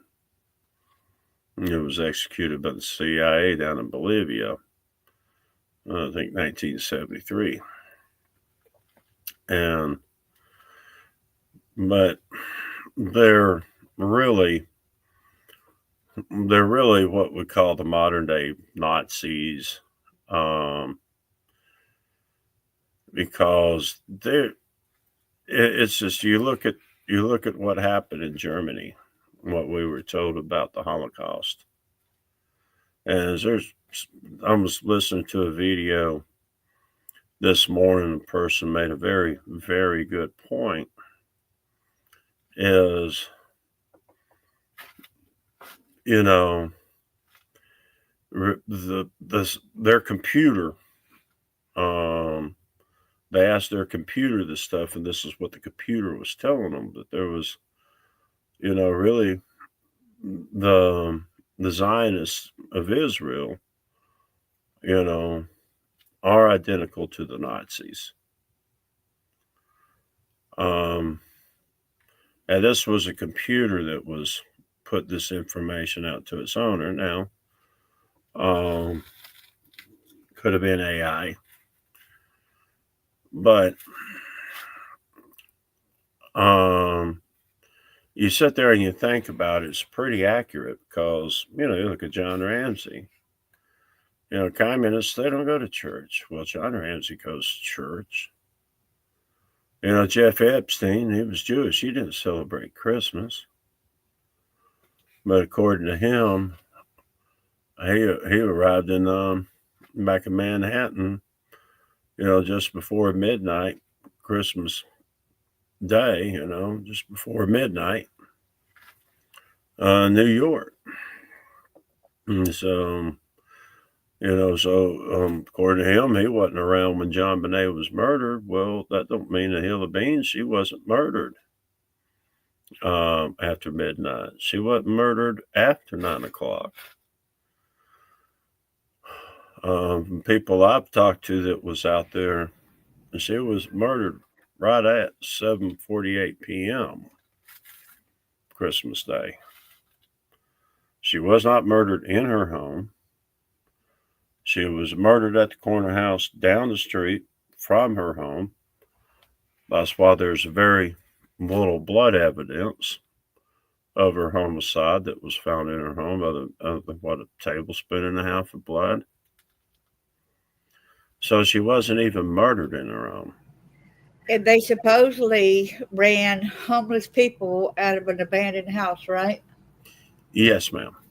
And then we see news articles where these homeless guys, where this lady said that her friends have seen this guy come walking around with a little child in his arms. So we can't help but think that that was John Benet Ramsey that these three guys had witnessed, and Mm-hmm. all ended up dying too.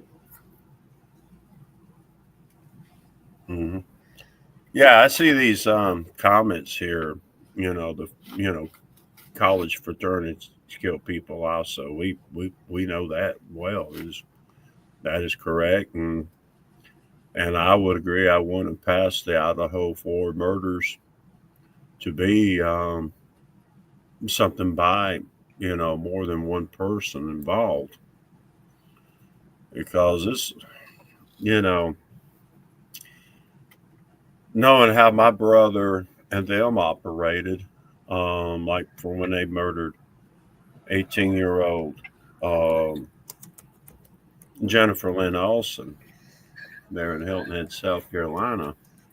It wasn't a one person solo serial killer. It was a group of serial killers. John Bonet was murdered on purpose, and her Bert was not involved at all in her murder. But if But you're going to want to look at any of the John Bonet's siblings, who does have her and her sister Beth Ramsey's blood on his hands, look at John Andrews. yeah, Um, they went and rescued, let's see, Matt Darrington, which was Beth Ramsey's boyfriend, right? yes, ma'am.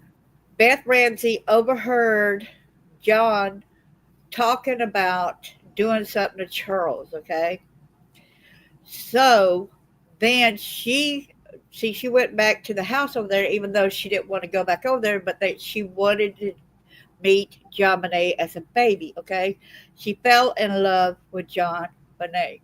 He reminded her of a little her, okay? So years before, Melinda and them ended up going to Lucinda. That was the mother's name, right? Yeah. Oh, well, now Beth witnessed John putting his hand up Melinda's dress, like it first started with her Uh when the huh. sex abuse occurred, and she's the one that went to Lucinda. Right. And so Jay actually helped them get out of that, and with him supposedly a pedophile, what reason would you reckon that Jay would have done that? I think because he figured that John had the perfect wife or woman um, to be within Lucinda, that Lucinda has some decency to her that Patsy didn't have.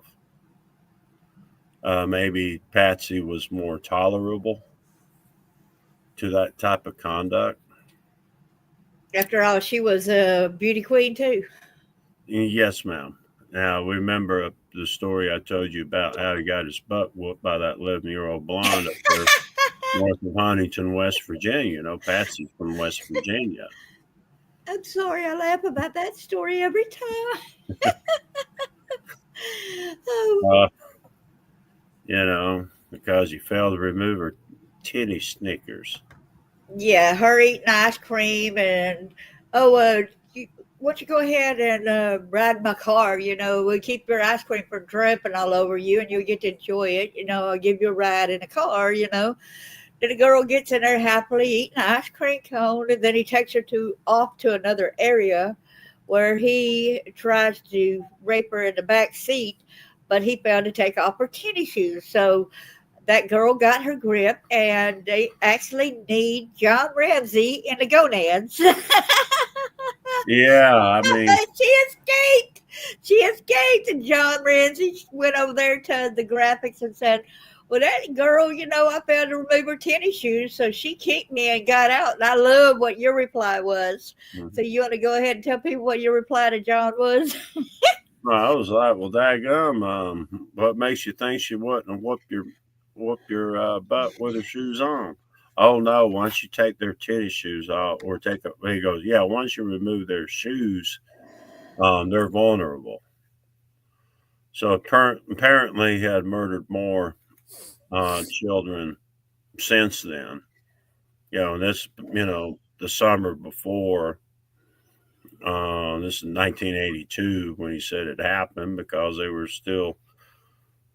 What brought it up was Roger Nance wanted to know what came out of the case, that case up in West Virginia, if they were able to get it resolved, or if he was going to go to prison for it.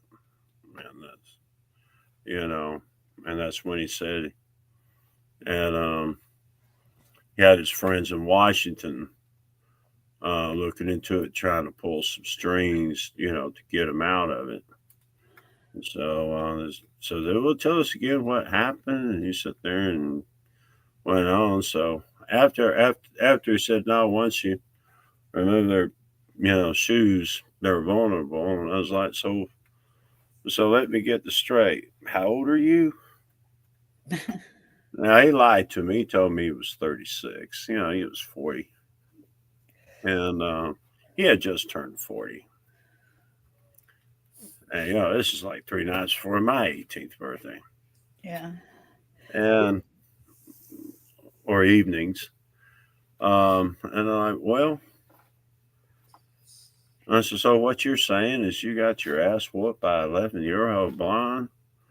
Well, no, I wouldn't look at it like that. I said, well, down here in the South, that's what we call that. It's a good old-fashioned ass whooping. Boy. Said, well, shoot, I'm not even 18 years old yet. That means I could probably whoop your ass from here to Tip Top Poultry with one hand tied behind my back. And Fred, Roger, and the other 2 technicians of Leighton Graphics, they were like, huh? Peggy, I'm going to respond to this and hear that question. We don't know if it's true about it being a snuff film and later sold on the dark web. If we knew more about that and was able to really know about that, I think it would have been stopped and it would have had some kind of trail. But we don't know that for sure. But we hearsay is that somebody did pay a lot of money to get that film. And that's why they were playing around with that tourniquet type of thing around her neck with that little. Well, I'm not able to, at liberty to say who it was yet who told me that they had seen the video of a murder. They've always videoed whenever there's a group murder, there's always somebody video recording like them filming it. And this, to me, it's just not the matter of if, but the matter of when, they're going to get hold of John Ramsey's computers and I guess his old snuff films and stuff like that. And just, see the stuff that these people actually do to these children and film it, Right, exactly.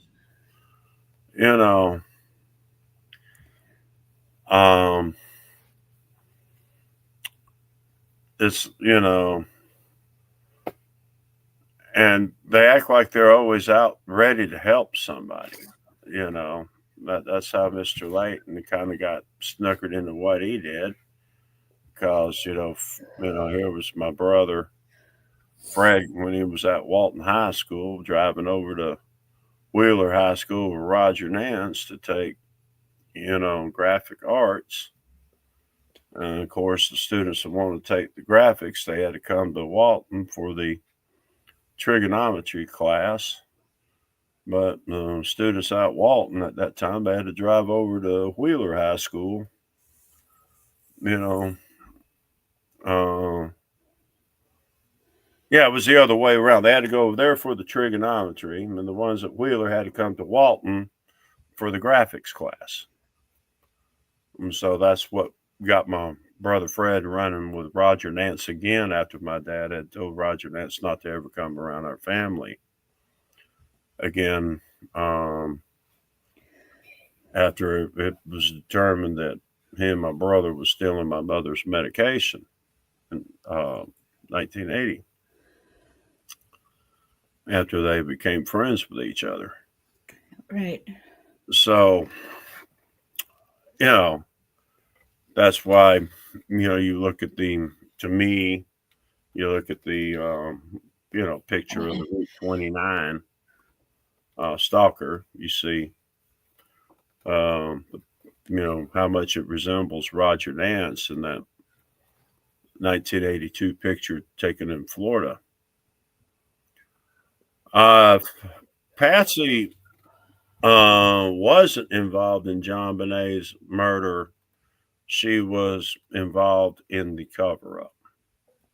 Yeah, like the letter writing, her and Ghislaine, I guess. Yeah, I believe it was Ghislaine that helped her write that ransom note.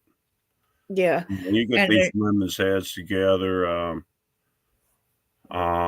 Shoot, for all I know, Nancy Grace could have been sitting there helping them along. She's such a drama queen herself.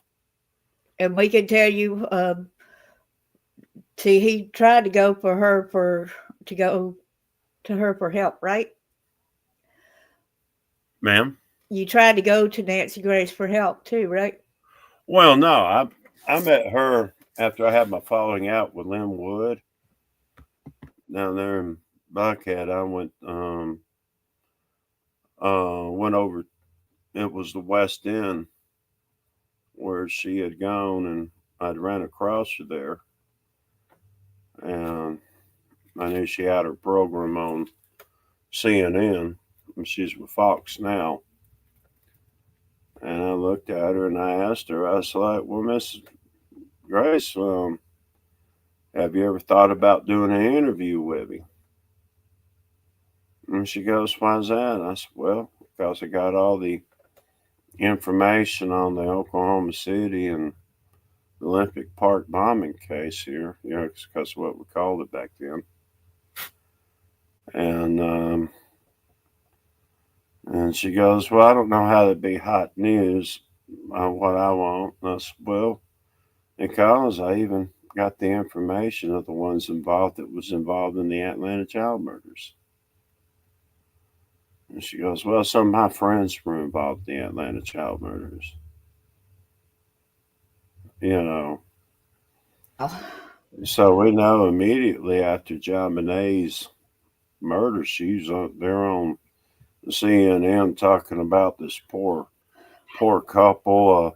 A intruder came in their home and came in there and did all these things to their daughter and murdered her in their home, and how the police are seeking help and answers and all this. It's just all just a bunch of doggone, excuse my language, what we call a shit show. Before we answer any more questions, I want to reiterate more on this guy, the bomber here. He actually was, like I said, John Bonet Ramsey's ski instructor, and he delivered some of the girls to Ghislaine and Epstein. Am I right or wrong? Right. Eric Rudolph himself was even lovers with Ghislaine Maxwell. It wasn't Epstein too much as a lover as it was Eric Rudolph that was a lover. There was one of my ex-girlfriends, don't want to say who even had her little fling with Miss Maxwell. Ooh, yuck. I mean,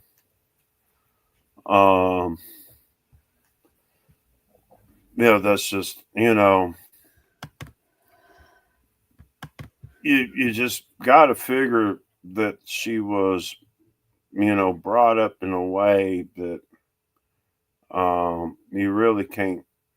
And a lot of people don't want to anticipate. Even I don't want to have to anticipate it, but it's just one of those things. The way that she was brought up from her childhood, groomed in it. It's the same thing with Alice Summer over there, attorney in Marietta, brought up in it, and groomed up in it, and like it's a normal thing. Yeah, then it becomes Some of these people also, wonder, well, I don't know what the big deal is. It's really no big deal what we've done with these, children. Every child goes through it. Blah blah. No, every child does not go through that. That's what these people don't understand.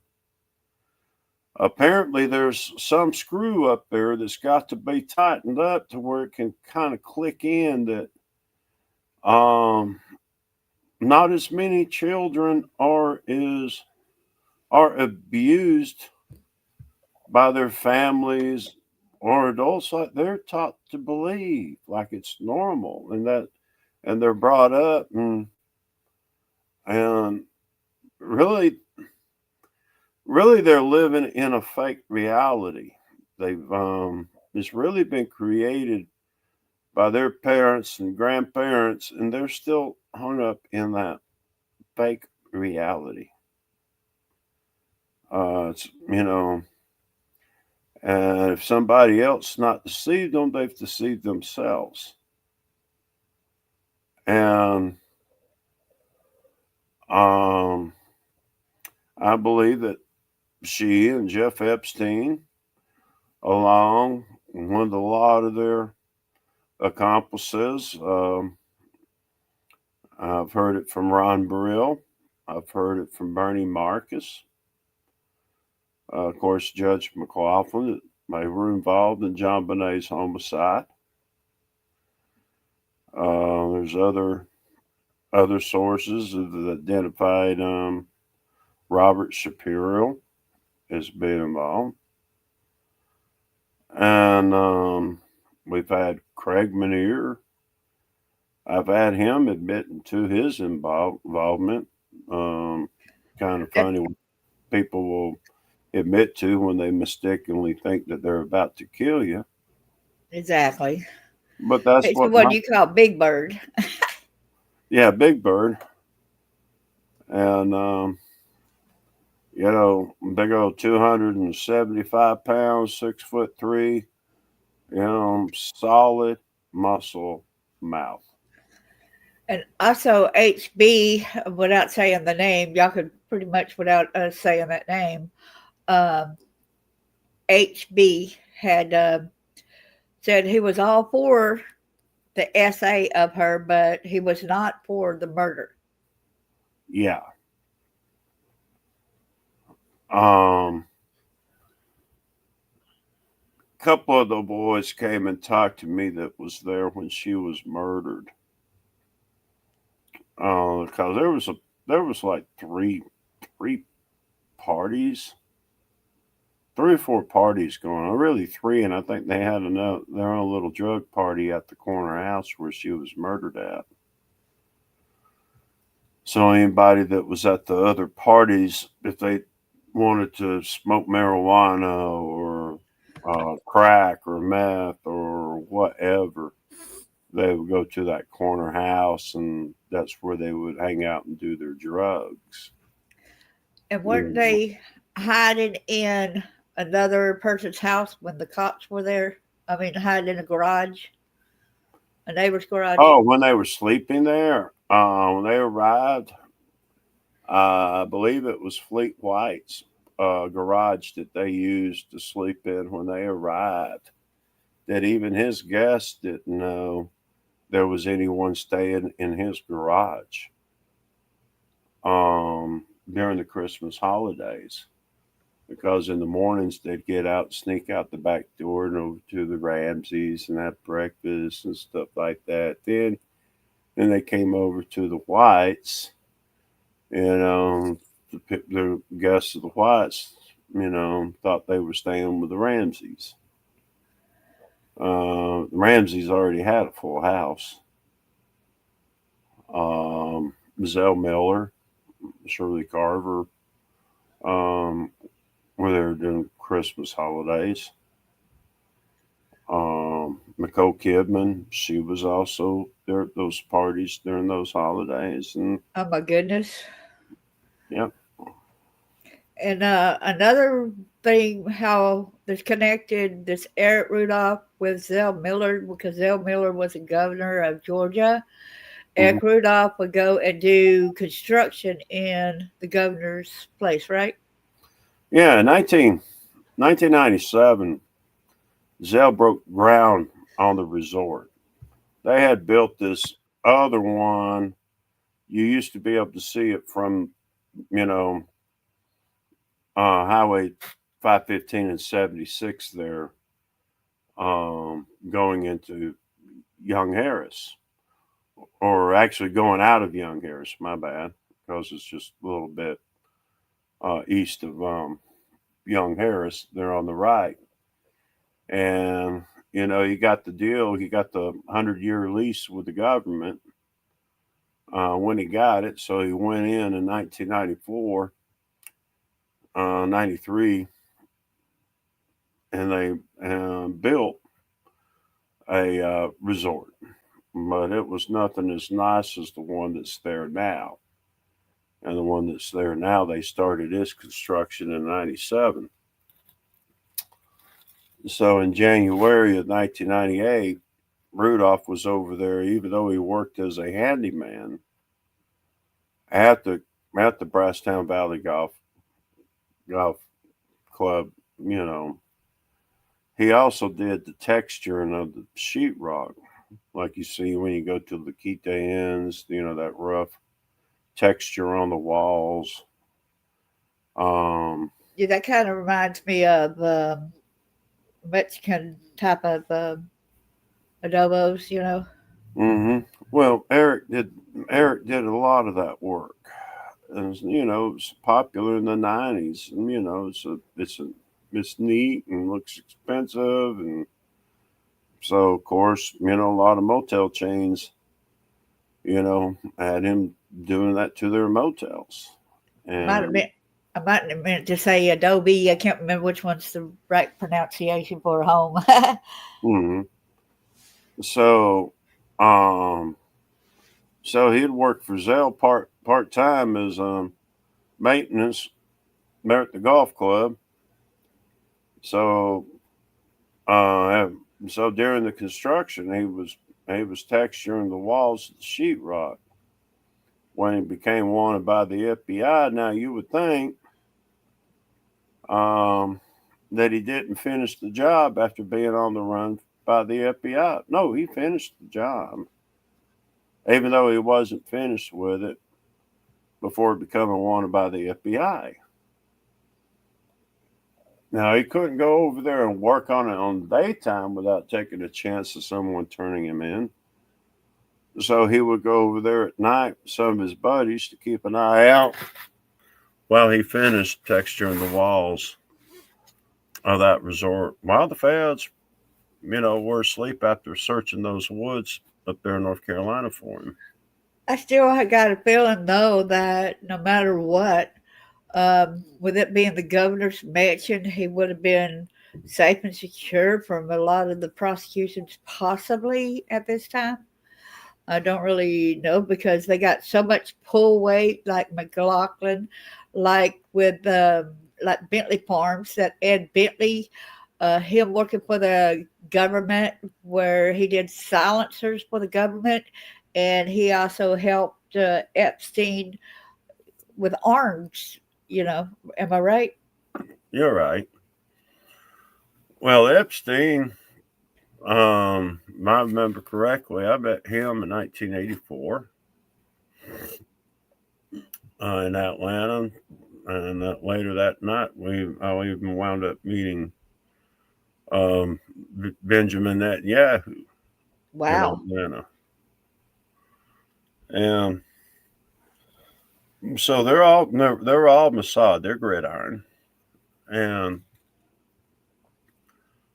um, these are the people that are running the government, which, of course, Zell's dead now.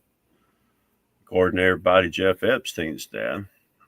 Now we know that Frank Sheldon's dead. No, there's a lot of people that still think that Epstein's still alive. Like Peggy said, a lot of people think that they shipped him out and are protecting him in Israel. Yeah, well, that's where a lot of them can go and get their,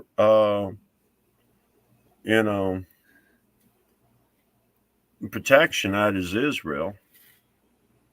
And, they can fake their deaths and go out there, We know that Frank Shelden faked his death on June 9th, 1996 out there in New Amsterdam, but Could I ask y'all, could you hold for a minute, say a word of prayers quietly? There's an apartment fire near me, down another road. It's not really, really close to me, but there is, they said, a concern a handicapped male resident might be inside that apartment that's on fire. So if y'all could say a word of prayer for this male, I would appreciate it.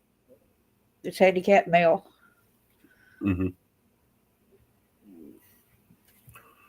Okay. Thank y'all. I just wanted to get that to you, so please pray for this, that it's going to be all right. Yeah. I just got this alert right here that just popped up. Thank you, Jonna. I'm sorry. When something like that happens, I just wanted to be directed right. I think that it's very important to pray right then and there, Mm-hmm. Okay, and what was that whenever your brother first went to introduce you to John Ramsey? That was kind of weird for him to say, well, the guy you're fixing to meet was involved in the Atlanta child murders. Right. So that was kind of weird to hear something like that. Did you even know at the time that your brother was involved with them at that time? Before that? I knew what I saw happening down there at the Chattahoochee when I went down there that night. Okay, so that happened before you met John Ramsey then? Oh, yes, ma'am. That was a year before I met John Ramsey. Okay. I was 16 years old when that happened. Is this the same time when you actually got to meet the AKA Bill Ramsey? Yeah, I met him after I met John. Which was actually Francis DeField. Franklin Delano Floyd. Delano Floyd, yes. Mm-hmm. That murder too. Yes, ma'am. And that's like I was. And this Francis Shelden right here, they say that he died in where? Well, it said New Amsterdam, but he was. That's another thing that gets me. They've got someone that's come out with this interview with Andrea Strassmeyer, supposedly from 2023. Well, it has to be before he was killed in 1999 that they had that interview with him, because Andrea Strassmeyer has been buried in Elohim City since September 25th or 26th of 1999. So that interview would have to be before he was killed, not in any 2023. Right, exactly. Because him and Dave Holloway at the CIA, they're both buried in Elohim City. They were killed with Frank Shelden on September 23rd, 1999, near Andrews, North Carolina. So that's why Frank is not buried in New Amsterdam, but his remains are buried in Western North Carolina. See how they try to cover up, saying that he died when he didn't die? This monster was still out there in society to hurt and kill other people as well. Well, yeah, that's Fox Island was basically a little for the island he preyed on boys mostly, right? Mm-hmm.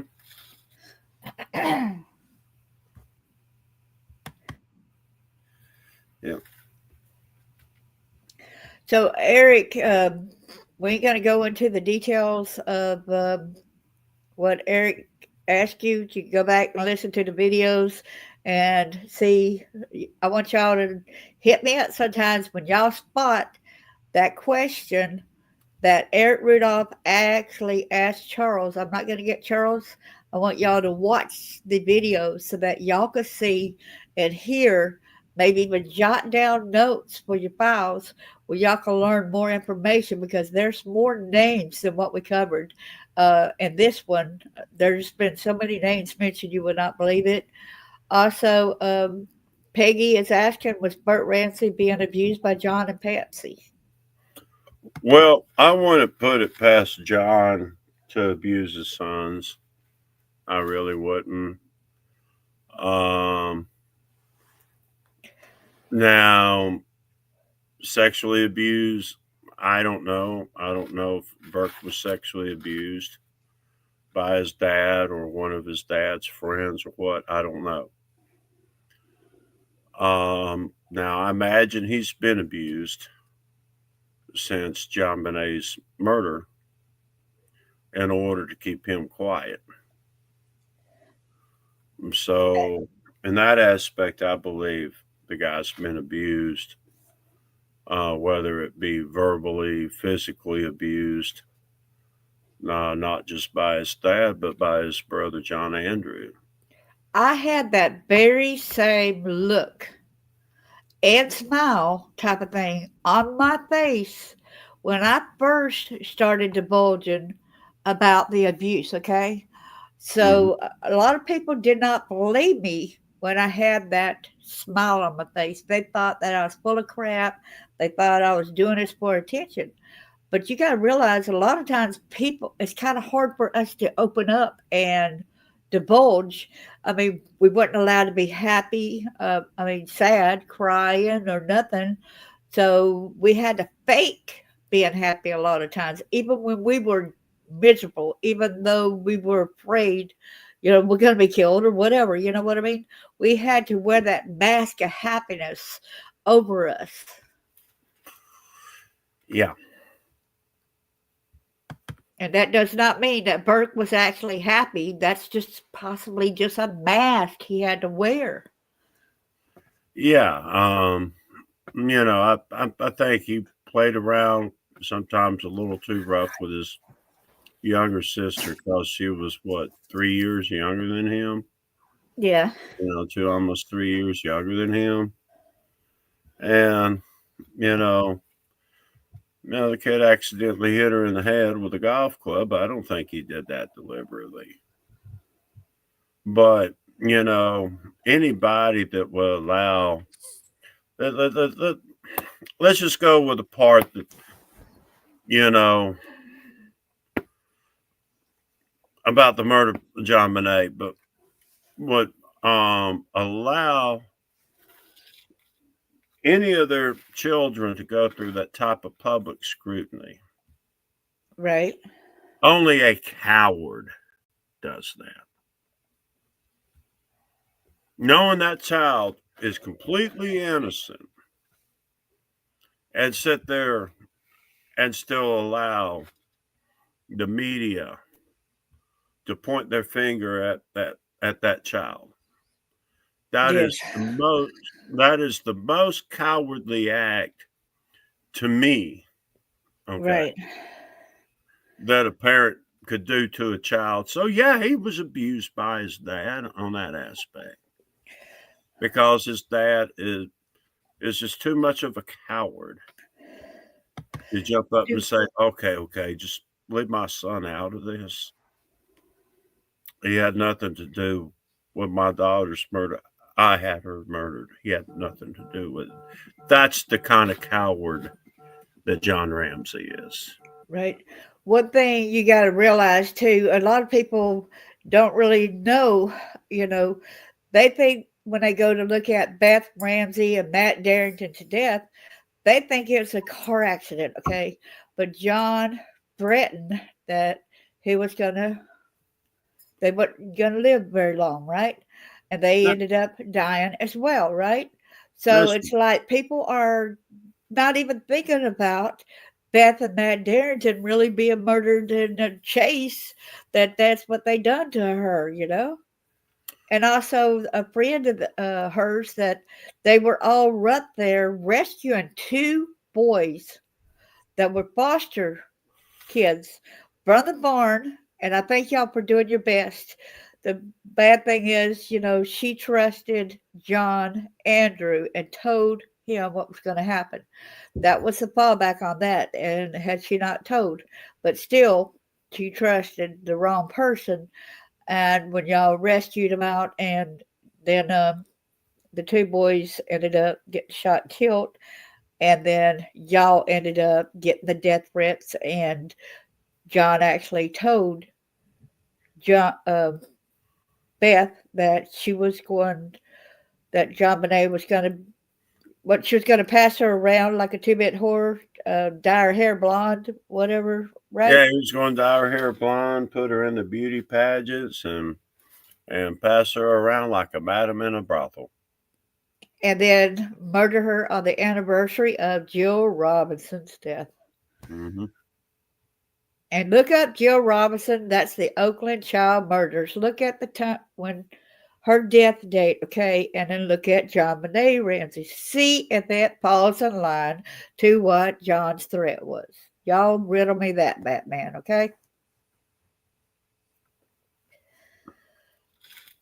There was 15 perpetrators actually involved in her homicide. There was more than 15 people there when she was murdered. And they passed the whatever around too, right? Was it the rope they passed around, or was it the garage? Well, on Christmas Eve, during the party the Ramseys had at their home Christmas Eve, they passed the rope around like some type of a family tradition there at the party, so all the guests would handle that rope.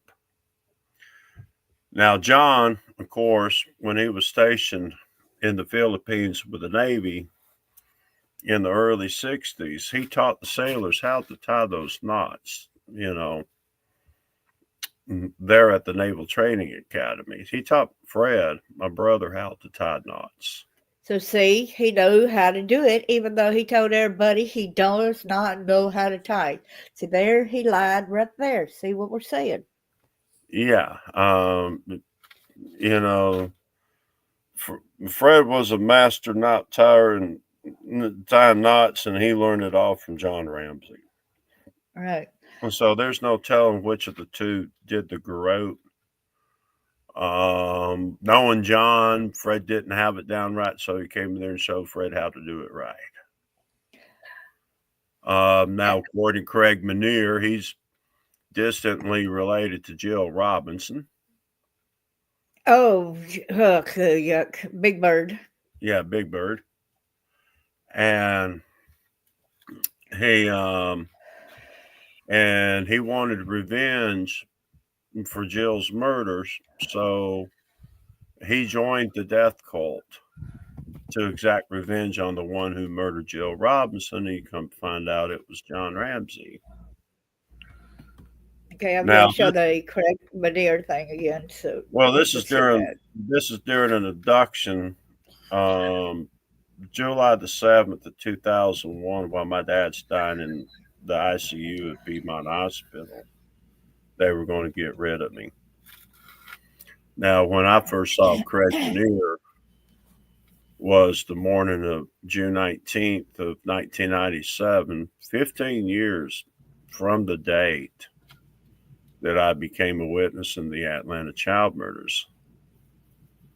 The Home Depot Corporation decided it was going to have Murphy Building Supply attack its corporate headquarters with a truck bomb.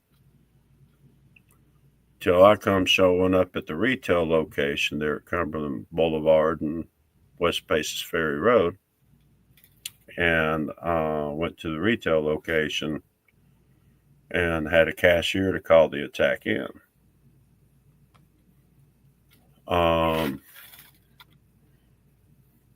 I want to say that you are accurate. He does resemble Big Bird. I'm sorry.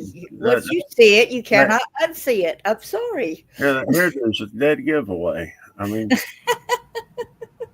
Yeah, the same hair type of thing. They're like feathered hair. yeah.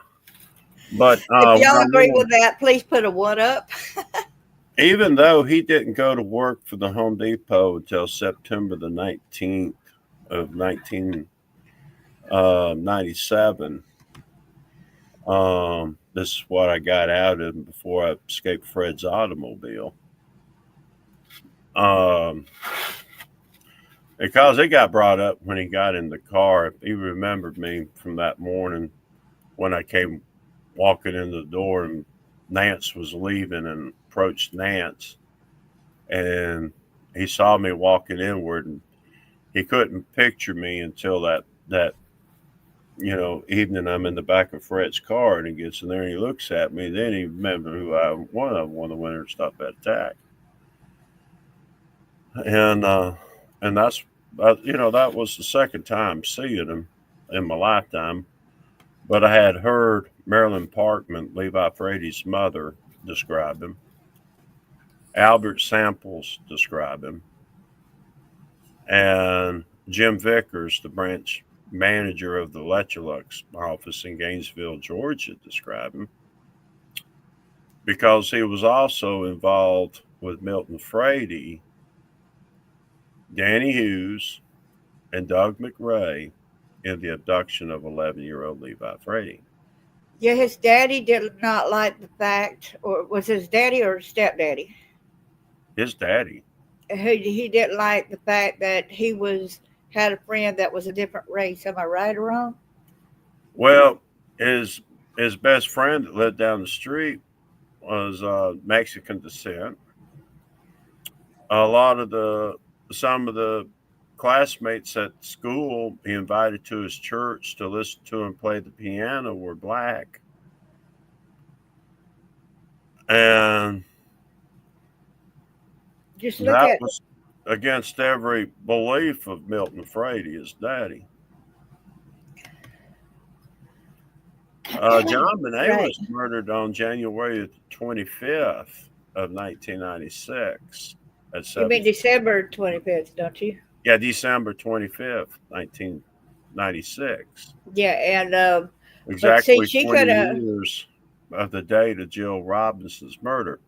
and Now, see, John had told me, or told Beth, when I was there, really told us when he was going to have John Bonet murdered there in October of 1991. And so when I brought up that I bluffed him just to see if he was who Marilyn Parkman and Albert Samples and Jim Vickers was talking about. I said, "Yeah, you're the one who abducted Levi Frady," and he looked at me really shocked. He was like, "Oh, you know about that?" I'm like, "Yeah." So he goes, "Yeah, yeah. As a matter of fact, I was." he Here they admitted, are planning to kill me. yeah, They didn't have any problem divulging any information, thinking they were about to get rid of me. And he goes, so Fred and Roger, well, tell him about his friend Beth's little sister. And he goes, oh yeah, I'm the one who also had John Bonet picked a date to have John Bonet murdered. Well, I knew he was full of crap or dumb as a box of rocks because I'd already heard out of John Ramsey back in 1991 when he was going to have John Bonet murdered. and by the way, before anybody thinks that he needs to turn this information in, he has turned it in. Yes, a lot of this has been is in the court documents.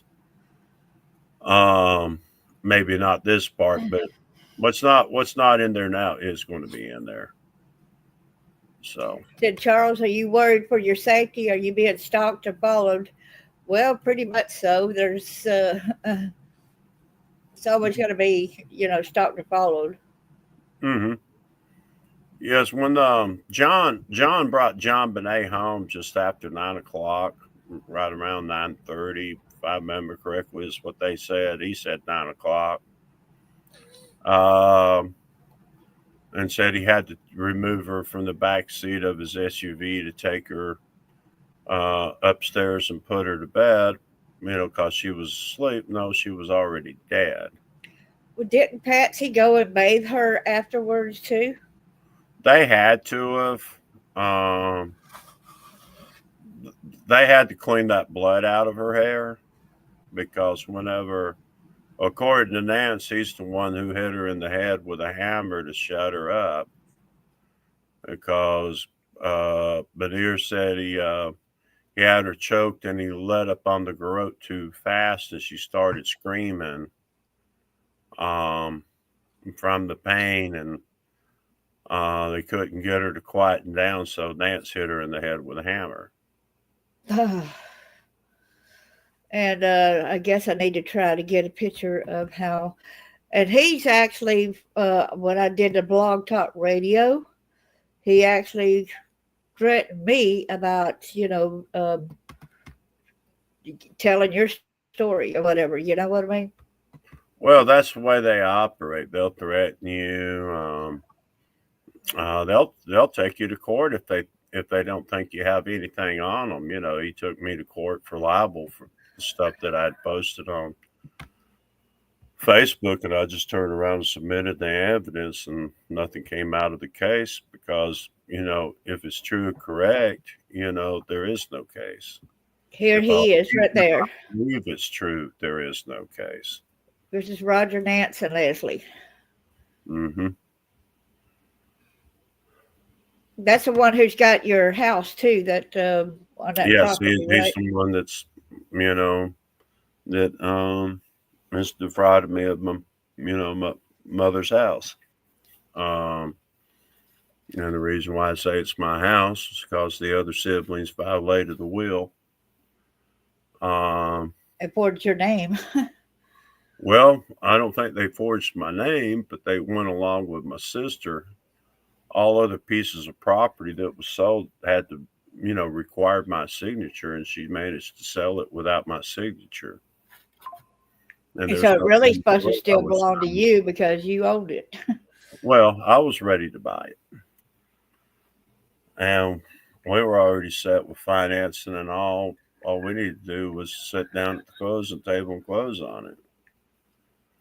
And they wanted me to agree to this owner financing with Roger, where you could pay a substantial amount of interest. And, I was like, no, I'm ready to close on it now.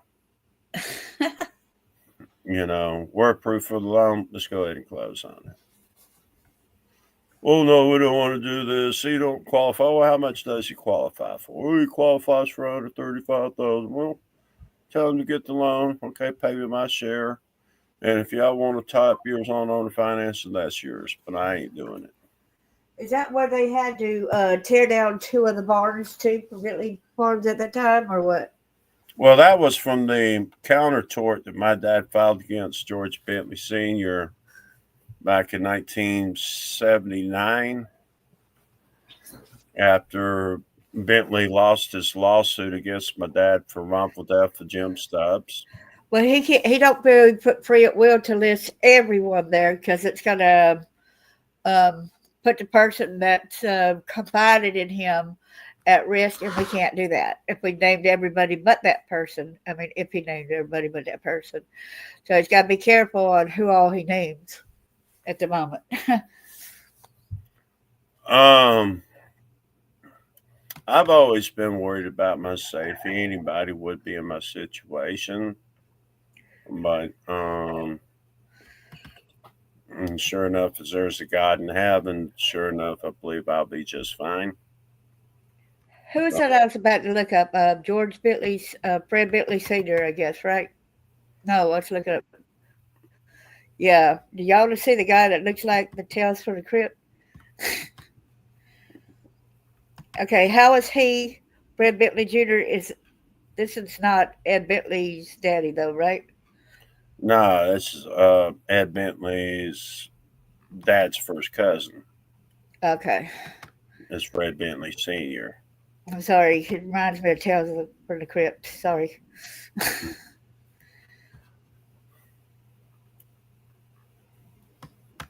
And this is one of Bentley and Bentley. That's Fred That's, Bentley Jr. that's Fred Bentley Jr. of Bentley and Bentley Law Group.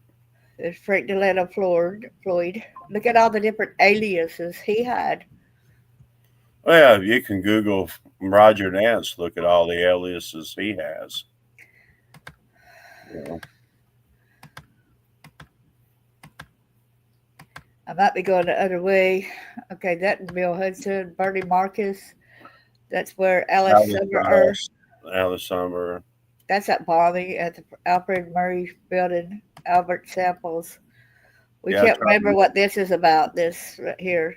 Yeah, I'm trying to remember his name. I'd have to look back on my notes. Is this a Nance's too, or what? Okay. Yeah, that's Roger and Leslie Nance. They've aged up more. Okay. And we try to go back to the back of the list over here, okay? That's Big Bird.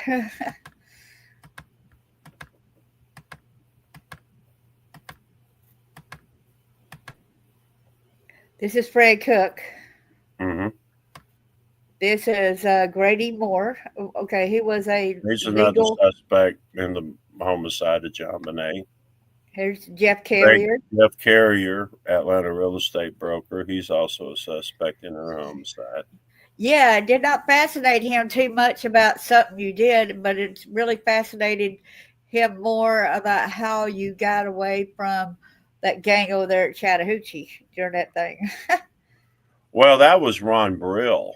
Oh, Ron Brill. Sorry. Okay, sorry. Now, Jeff, I didn't find out about Jeff Carrier until after I escaped Fred's automobile that evening. After hearing out of Craig Manier and Roger and Fred about, their roles in John Bonet's murder.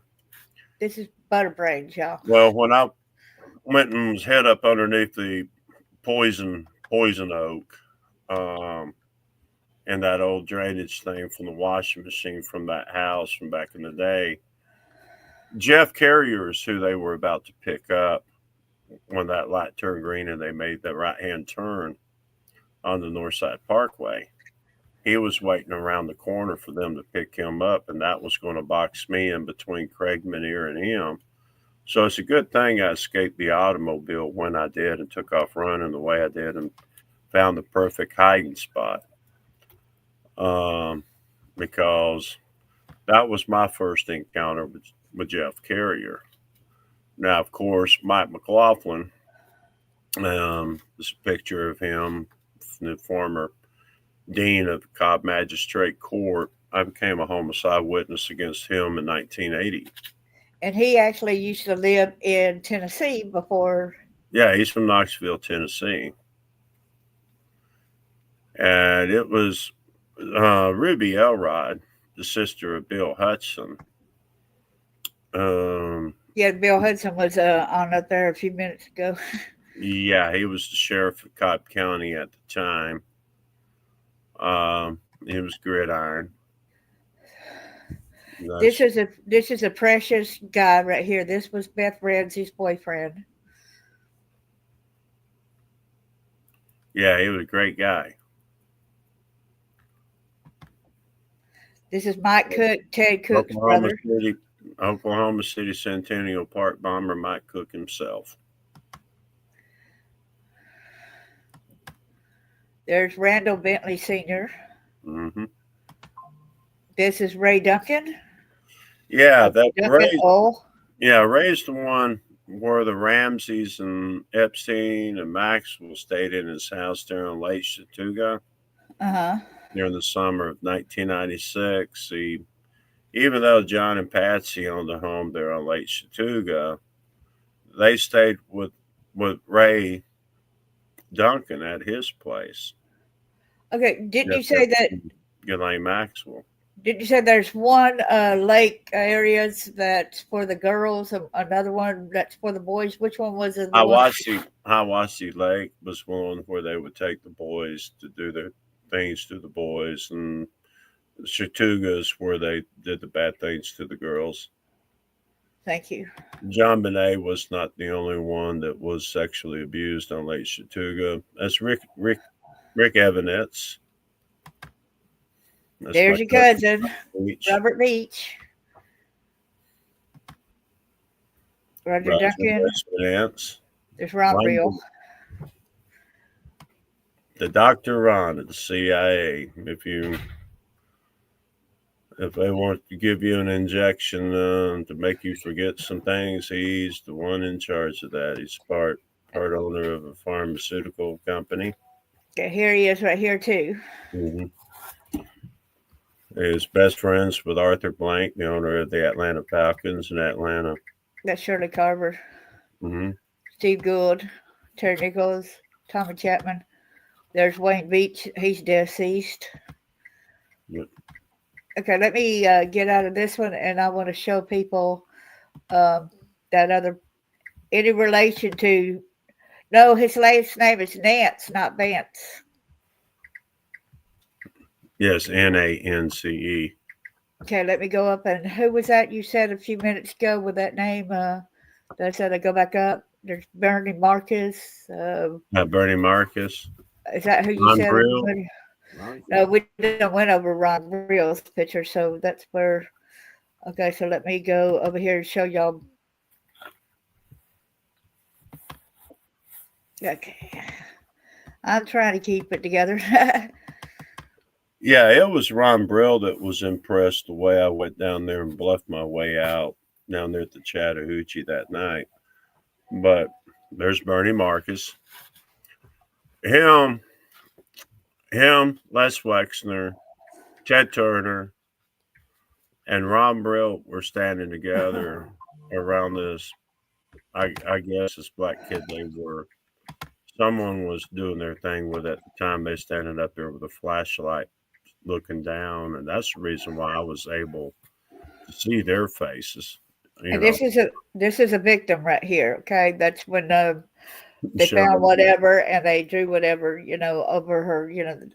Assuming that's how she would look if she was alive. They've got her identified, but they don't want to release her identity to the public because homicide is still under investigation. In other words, they're still trying to cover it up. Right. Sergeant Glenn Turner was also connected to it. This is Sergeant Glenn Turner right here? Yes, ma'am. He's the one who died from ethylene glycol, and his wife, Lynn Turner, got convicted of it. She also got convicted of poisoning her firefighter boyfriend from Forsyth County, Randy Thompson. Oh. Now, Randy used to be a deputy sheriff for Forsyth County before he became a firefighter. So all these cases. Now that's Big Ray Duncan with his sons. There's Big Ray right there. And that's Big Ray Duncan. Boy, they favor. You can tell these two, especially this one in a white shirt and this one in a. You can see the uncanny resemblance with these two. Yeah. This is the one that was with this other case. It was not with the this. No, this is his partner when he started out. I think Toomey Cellars when they opened up their first winery. I forgot his name. I don't think he was involved in any nefarious conduct or activities. Right. Which you don't have to be connected to this bunch. Okay, here's Arthur Blank. That's where I was looking for him. Mm-hmm. Now, see, Bernie Marcus and Art there, they were like camp commanders of the IDF during the 6-Day War in 1967. So due to their successful campaigns and helping capture some of the Golan Heights and the Gaza, they got a free ticket to the United States with their troop. They opened shop here in the United States. So, of course, they went to work for the Handy Andy up in Delaware before they formed the Home Depot Corporation in Delaware. Wow. But in 1981, they moved actually 1983, they were moving the Home Depot corporate headquarters to Smyrna, Georgia, Community Vinings, where it's located today. And even though they're based out of Delaware, the corporate headquarters is, in Cobb County, Georgia. I don't remember that couple's name. They're Gridiron. Yeah.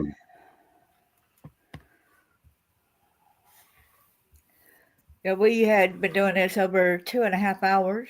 Mhm. I want to thank you. What did you say you might like to go over the next time so that people can be aware and just let us know a time and a date that you will be available so to make sure that our listeners will be able to set it on a schedule for us? Well, it will probably cover the Midwestern bandits, known as the Midwestern Bank Bandits, because my brother Fred was involved, Frank Floyd was involved, Roger Nance and Eric Rudolph were involved in the bank bandits. Joey Davis was involved with the bank bandits. Well, yeah, and Donna Langan. I mean, you know. So Eric, Yeah. which one of these five did you know personally also? Which one do I know personally? I mean, in this list right here on the picture of the screen right here, which ones of these had you actually met yourself? Eric Rudolph. Eric Rudolph? Yep. Okay. Yeah, you got to see Eric. What's Hold your, Up close and personal. Very close. what kind of impression did you get from him when you met him? Very unpredictable, very agile and evil. Yeah, he had a gun Like Fred. pointed to the back of my head. Oh boy. No remorse for life whatsoever. No. So y'all go make sure you go back and listen to the recordings that Roger, I'm getting tongue. Charles had done, Charles Rogers, because there's some pertinent information. There might be something in a little bitty tidbit in one that you might be wondering, like, aha moment, right? Mm-hmm. But when he first talks about the ice cream, that's where he initially was somebody actually tried to get him to go into the ice cream truck, and he did not go to, and but another girl kept getting rides, and she ended up kidnapped, but thank God they saved her life. But go make sure you listen to that too, because that we don't know what the girl's name is, but her story matters as well. And I want to thank Charles for, even at how old were you? I was 3. And you actually, and the other parents came to you and told you to please talk to their kids about trusting a stranger like that, right? No, man. Actually, after that happened, I had to go give a lecture to all the kids in the neighborhood. Yeah, that's what I'm saying. You had the parents wanted you to go do that. Give them tell them why. It's a danger. Don't go and just because you might want this ice cream, don't go up to them and whatever. Yeah, and just not to accept, free things from strangers, ice cream and candy. Yeah, he kept trying to get you to go over there, and well, yeah, he tried to give me some free ice cream one day when I was standing under the carport in the next door neighbor's house. Air conditioning wasn't working in our house, so I stepped over in the shade next door and it was cooling off, and just, the neighbors didn't have a problem with me doing that, being a little 3-year-old. And he mistook me as being the neighbor's child when he approached me, and he wouldn't leave. My mom looked out the window, saw him sitting out there talking to him, so she got up, walked over, and she goes, "You need to go on and leave that little boy alone." And he goes, "Lady, go mind your own business. He ain't your son." And she goes, well, I am going to make it my business because he is my son, and I'm calling the police. And y'all, that's a learning thing right here also, because even if he's not your son, still speak up for the child, regardless. But even though, luckily, that she was the mother, but still, the fact is, if you seen somebody, if that was a neighbor's child, would you have went ahead and minded your own business and went back in the house, or would y'all said, "The heck you say? You leave there right now, right?" How would y'all reacted? Think about that.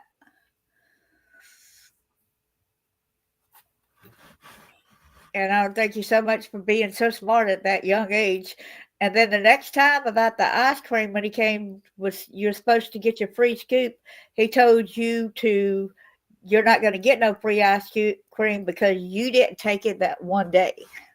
That's right. When they finally made his round to the children in the neighborhood, everybody had to go down to this one corner of our street for him to stop at. So we all walked down there. My mom walked us down there, and he had two lines. One line for the children that already paid, already got their free ice cream, but we're going to have to pay for their ice cream, Uh-huh. and a line for the children that hadn't received their free ice cream yet. So, of course, I go walking over to the line, with my siblings, to get our free ice cream. And so when we almost got called up the line, he looked at me, he goes, no, you got to get in the other line. I offered your ice cream the other day and you wouldn't accept it. That upset my mom. She told my siblings just go ahead and get out of that line. She was mad. Some of the other mothers were mad. They were like, dude, what? You're telling me Okay. just because this boy refused free ice cream from you, you're not going to give him the free ice cream now? And they yanked some of their children out of the line. And that's what my mother did. Took them and loaded them up in an automobile and went to the store and bought them ice cream. Yeah. And see, he conditioned that other girl to get free rides in that ice cream truck. Mm. And he tried to get you in it. You wouldn't do it either. Well, I Um, wouldn't accept his free ice cream. but And that girl was still saying, it'd be fun for you to be able to get in ride. yeah, she told me one day he came by and stopped out there in front of her house. And she came down and got her free ice cream. And he came up and slowed down. You want some free ice cream? No. So he went on, and she told me, oh, he gives me free ice cream all the time. He'll accept it. He'll even give you a ride in his van. So that's what happened. He wound up taking her in his van back to his mother's house. Her parents didn't know where she went. So, of course, they called the police. So they come out there. There was a patrol car at her house, two plane vehicles parked down on the street, and I could see the police cars. So I told my mom and sister I thought there's something wrong with the girl down the street. So we went walking down there. My sister and I did. And I tried to explain to the detectives, but I still kind of had that googly speech about me being 3 years old. They couldn't fully understand me, but my sister could, and she sat there and told them, well, he's saying the ice cream guy probably has her. And sure enough, that's where they found her. Wow. I want to thank you so much for coming. And somebody asked if we know anything about the Summer Wells disappearance. We know a lot of information through interviews and such and such and such. Can't get into that at the moment. I know Charles is exhausted. He usually likes limited to an hour. but we held them over another hour and 40 minutes, basically. Well, uh, in my book, at least one of the parrots is a suspect right. because the timeline doesn't match up. It's like a lot of the people that have covered her case on the most recent, the timeline, she sends her down, sends her into play with her brothers. They say she went downstairs and within 10 minutes she was gone. And they had all these dogs at their And, house that would have barked if someone come up there to the house. There's just way um, too many discrepancies. well, And one thing, sometimes I think God can give you answers, and I don't know if it's true of what it ever, but y'all remember the Sky News that had uh, video type of thing, and they said there was a car that went up there, a deep, dark sedan, and I thought that was kind of funny because I was in prayer and I said, God, please show me what had happened, And this is just what I can't validate. I don't have no proof behind, da da da da da, right? But I was shown that Don came out of that little building, that wood tool shed, and handed her through the window. She was wearing that same outfit in that picture where right there where he had posed with her and handed her through the driver's side. Now, as far as whether that happened, really happened as not, but that's what I was shown. Um, so you can't bank anything on until you actually got the facts behind it. But I think it's kind of funny that Sky News um, over there in Australia or wherever that was that actually had said that they saw a car similar to that leave that residence. mhm. So Now I so I see where Peg is asked a while ago. So who was at John Benet's murder? uh-huh. Robert Shapiro and who else? Um, okay, there was Grady Moore. Oh, that Judge Grady Moore. Oh no, not Judge, but the No, he's the attorney. former assistant Attorney. district attorney of Cobb County. Yeah. Of course, Craig Benier, Big Bird. Ted Turner, Tiptoe. Robert Veach, my cousin. Uh-huh. And he Bobby. lives in Florida. Robert Beach lives in Florida today. Well, that's what he says, but I think he still has his place in Marietta. Oh, okay. But they Yeah, probably got different homes, like whatever. yeah, he's like Ramsey. He's got different homes, different places he can go. Um, Eric Rudolph was there. Joey Davis, the anonymous caller to the Centennial Park attack, he was there. Are you allowed to say HB? Uh-huh. You don't feel. I don't know if you feel comfortable. Yeah, I'll Saying just leave it. HB was there. Uh-huh. He didn't like what he saw. Um, Just uh, Lage Maxwell was there. yeah, and I believe Jeff Epstein was there. Epstein claimed that he was back in New York before midnight, but he had time to fly back to New York after her murder. John Andrew, supposedly was in Kennesaw, and he cherishes that movie ticket where he went to see the movie like it's gold. Why was his suitcase? That was his suitcase. That was in the basement. That was John Andrews, so he had to be there. Yeah, he was there. I mean, they could fool the public for so long, but their time is running out on this. There's too many people covering the case. There's conspiracy files. They cover the North Fox Island pedophile ring. There was this couple of guys. They did a very good job on the Levi Frady case here about 4 or 5 years ago. And it's the same bunch of people that keeps getting involved. I kid you not, people. Mm-hmm. Now, Albert Samples doesn't think he was involved in Levi's murder because he didn't participate in the murder, but he was there before his murder. He was there after his murder.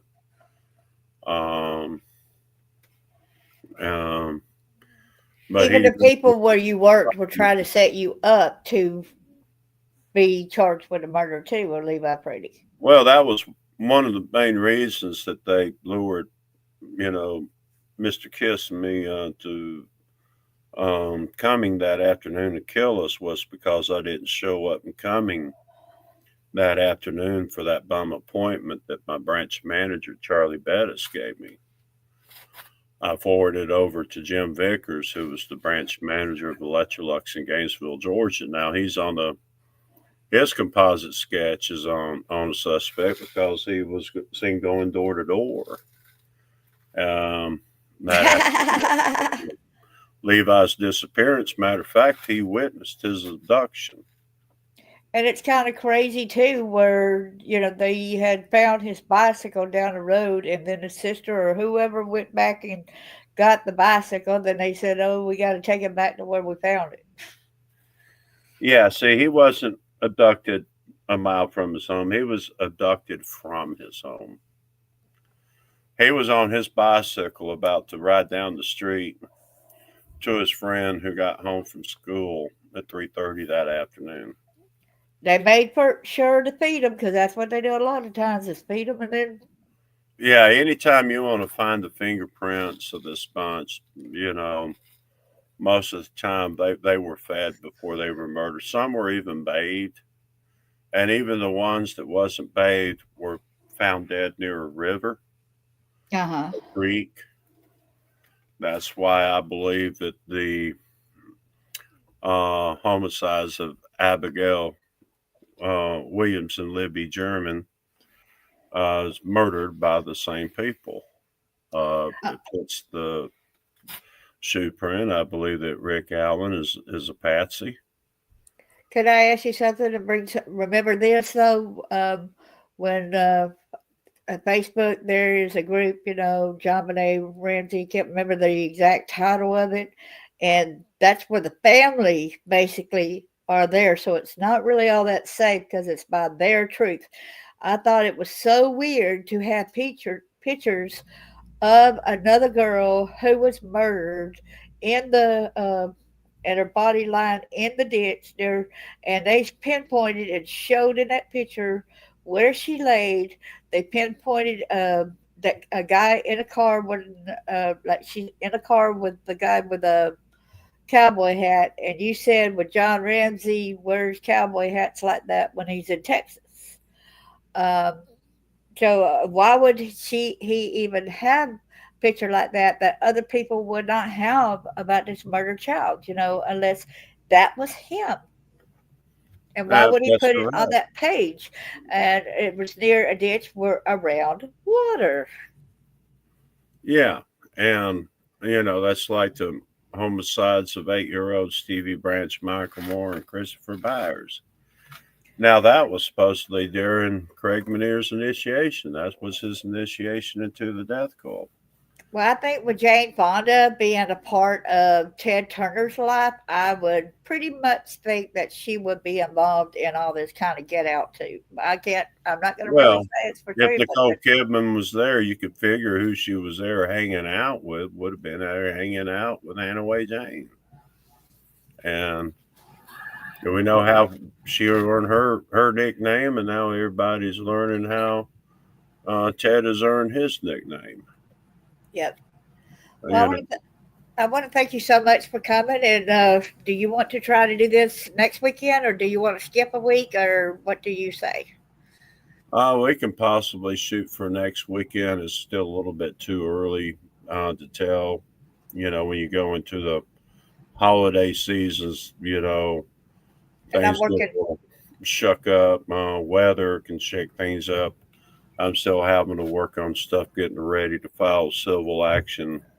That's what I was thinking too, because you're working on that while I'm working on redoing a book or something, put more information in it. So we're both pretty busy, but even if you don't do it right then, just keep in touch and say, okay, let's go ahead and do it.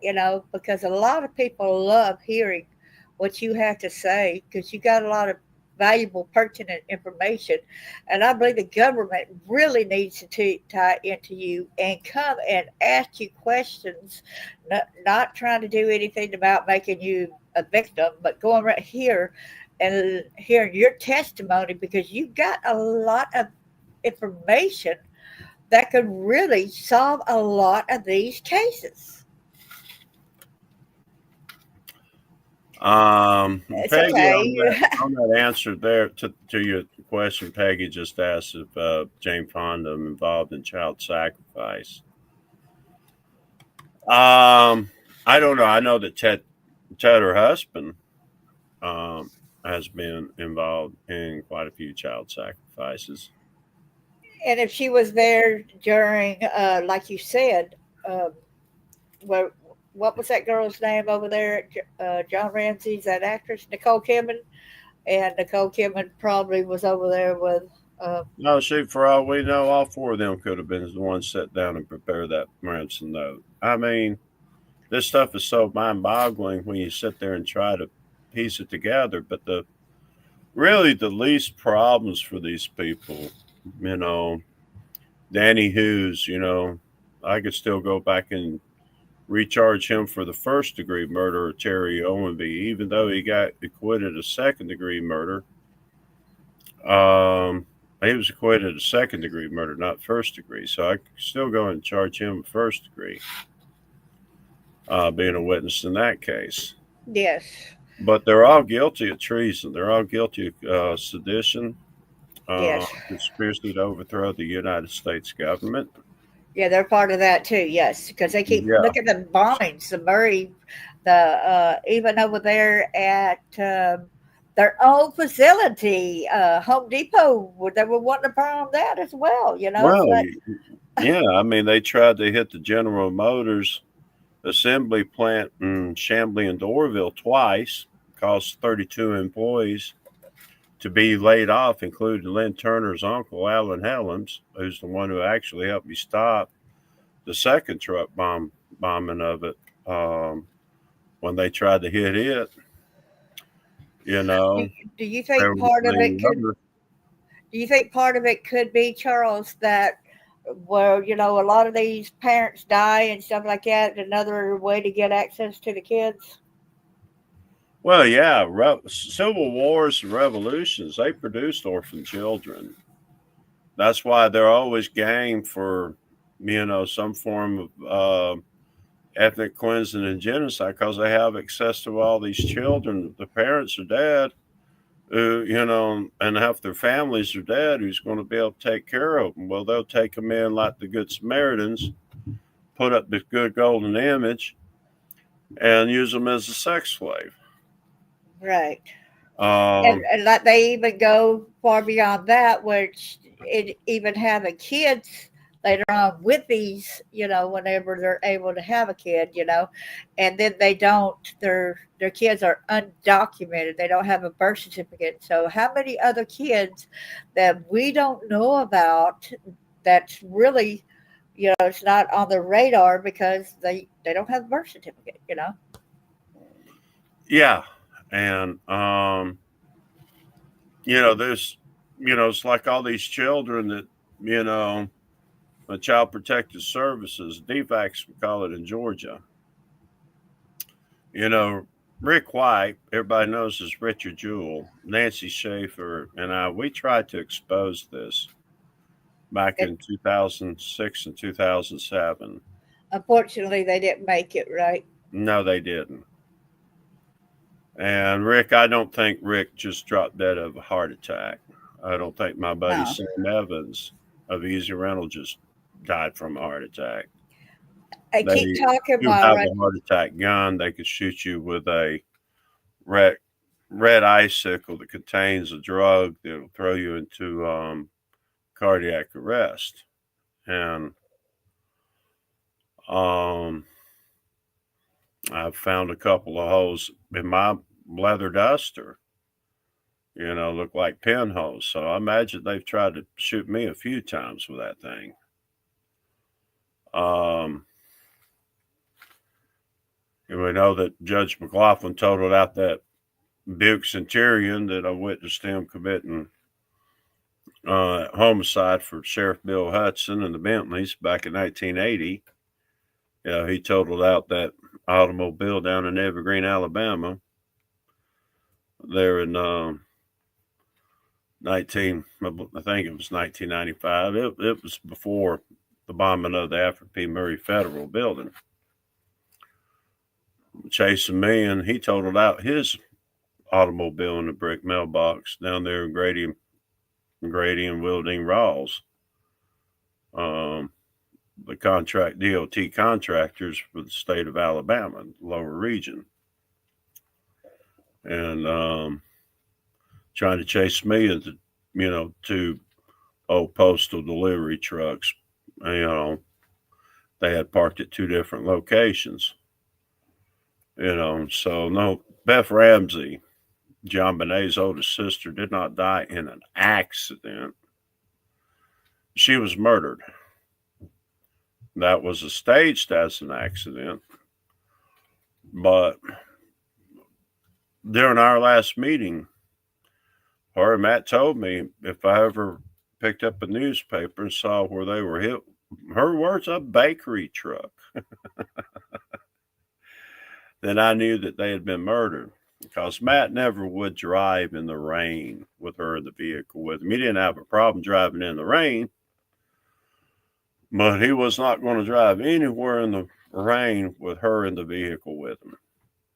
Plain and period. That's just the way Matt was. Plus, also, the friend that helped y'all save the two boys, that was Beth Ramsey's friend. She ended up dying in an automobile accident as well. Yeah, January of 1997. It was messed up because I went driving over by Centennial Park and CNN one afternoon after I got through cleaning upholstery down at the west end of Atlanta for Easy Rental. And I had my magnetic signs on my minivan, and she still had her little, blue Geo that she had that Beth had used when I first met Beth at the Waffle House. And she flagged me, and I thought it was her, but I went ahead and stopped anyway, and it turned out to be her. She had rented an apartment in Atlanta, so she didn't have any utilities in her name, no cable or anything that they could track her to where she was living at. But they were telling me that day, and they saw us meeting with each other, so they were able to locate her. And so when they got to chasing her up Peachtree Street, she didn't even make it to the truck that she was designated to crash into. A MARTA bus pulled out, and she wound up running into the MARTA bus, and that's what killed her. So we know that it's still murder. Yes, Beth Ramsey.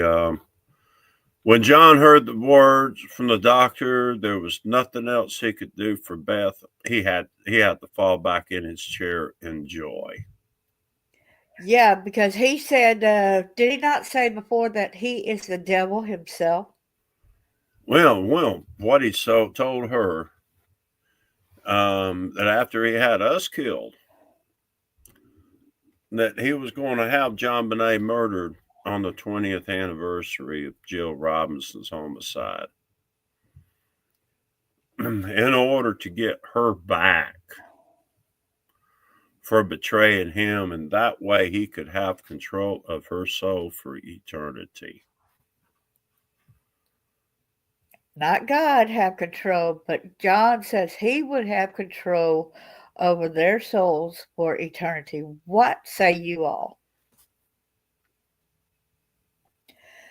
Sick, disgusting. I really believe that Jamine was an innocent child. She should be in heaven. She should be. Well, it's like every time I see John Ramsey, whether it's in the Waffle House there in Marietta, where I've seen him a couple of times. It's been over 20 something years, of course.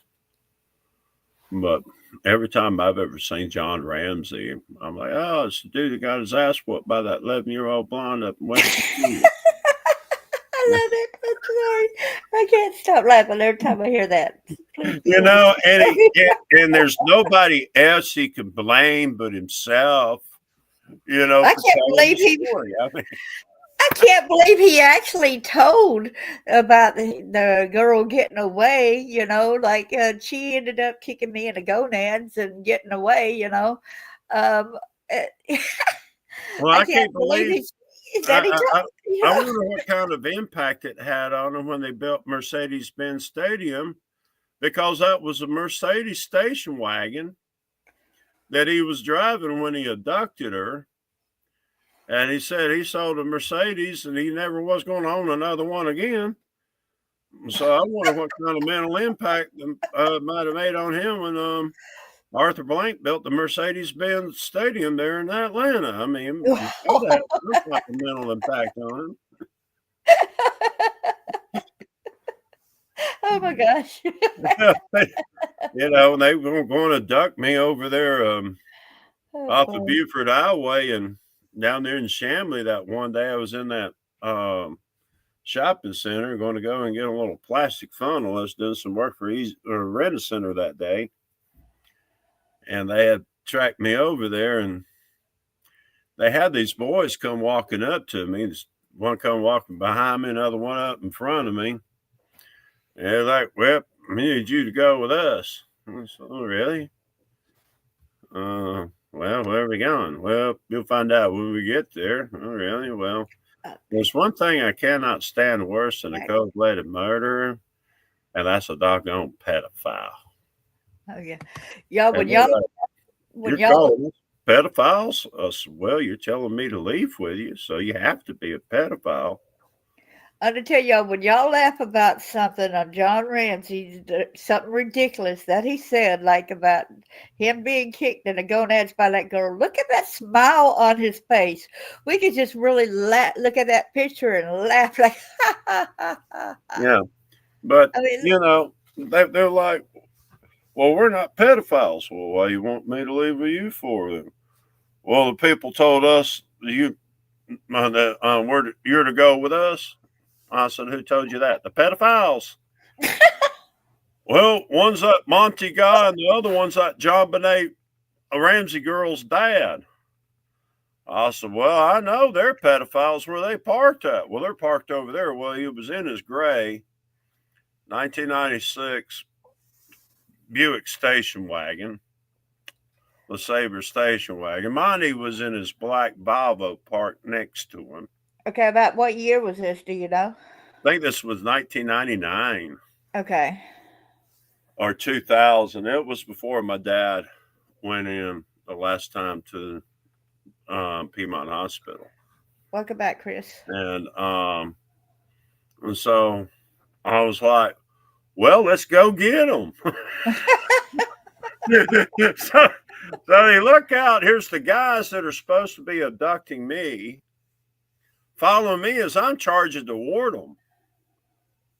And they're like, what the hell? They both crank up their cars. John takes off. Monty's backing up and almost backs into him trying to turn his car around to get out of there. Other guys were wondering, like, what the hell?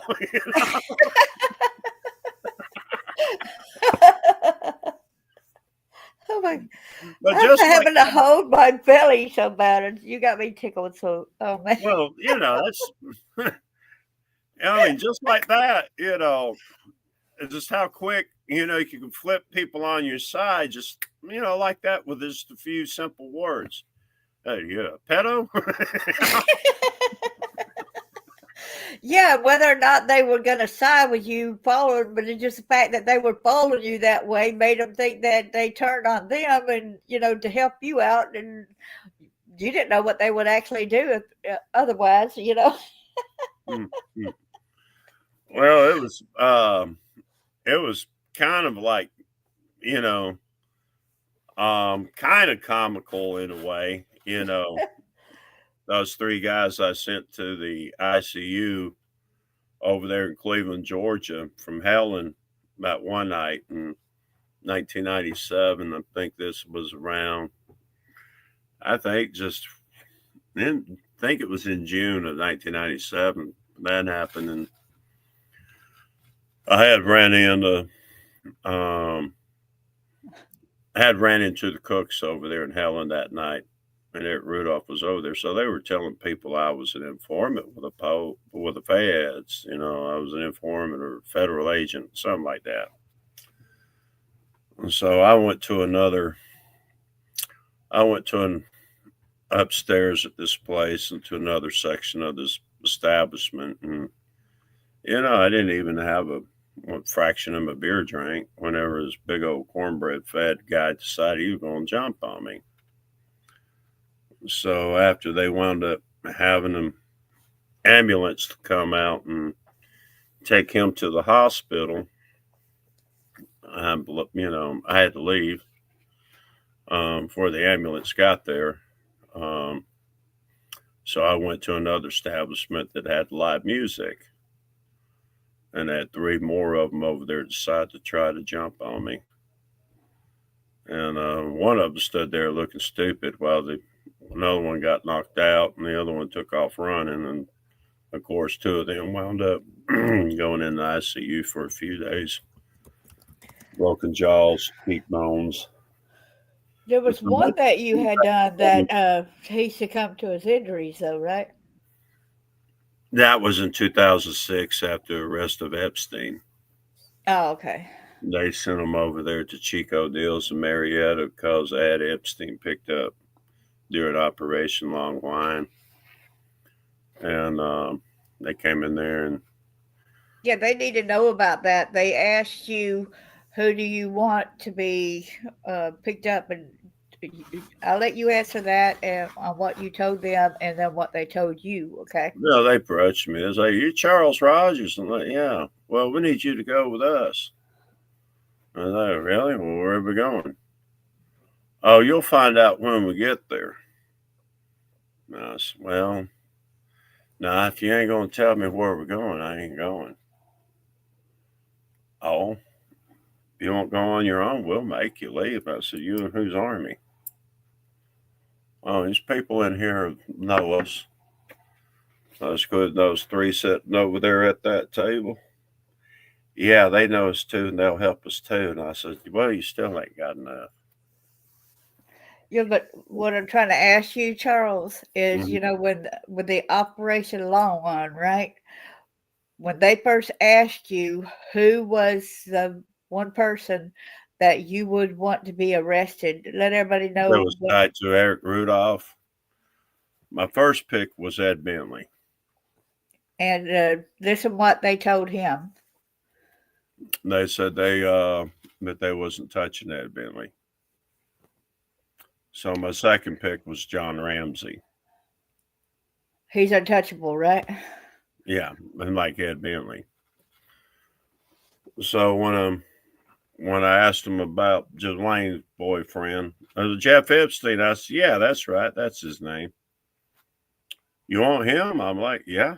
"Well, we got some dirt on him down there in Florida. With some underage teenage girls down there. We can pick them up on those, but they're only going to slap them on the wrist. You don't want to pick somebody else's?" "No, that'll be perfect." "Perfect? Why's that?" So they go in there and slap him on the wrist with those charges. Underage girls. Word's going to get out.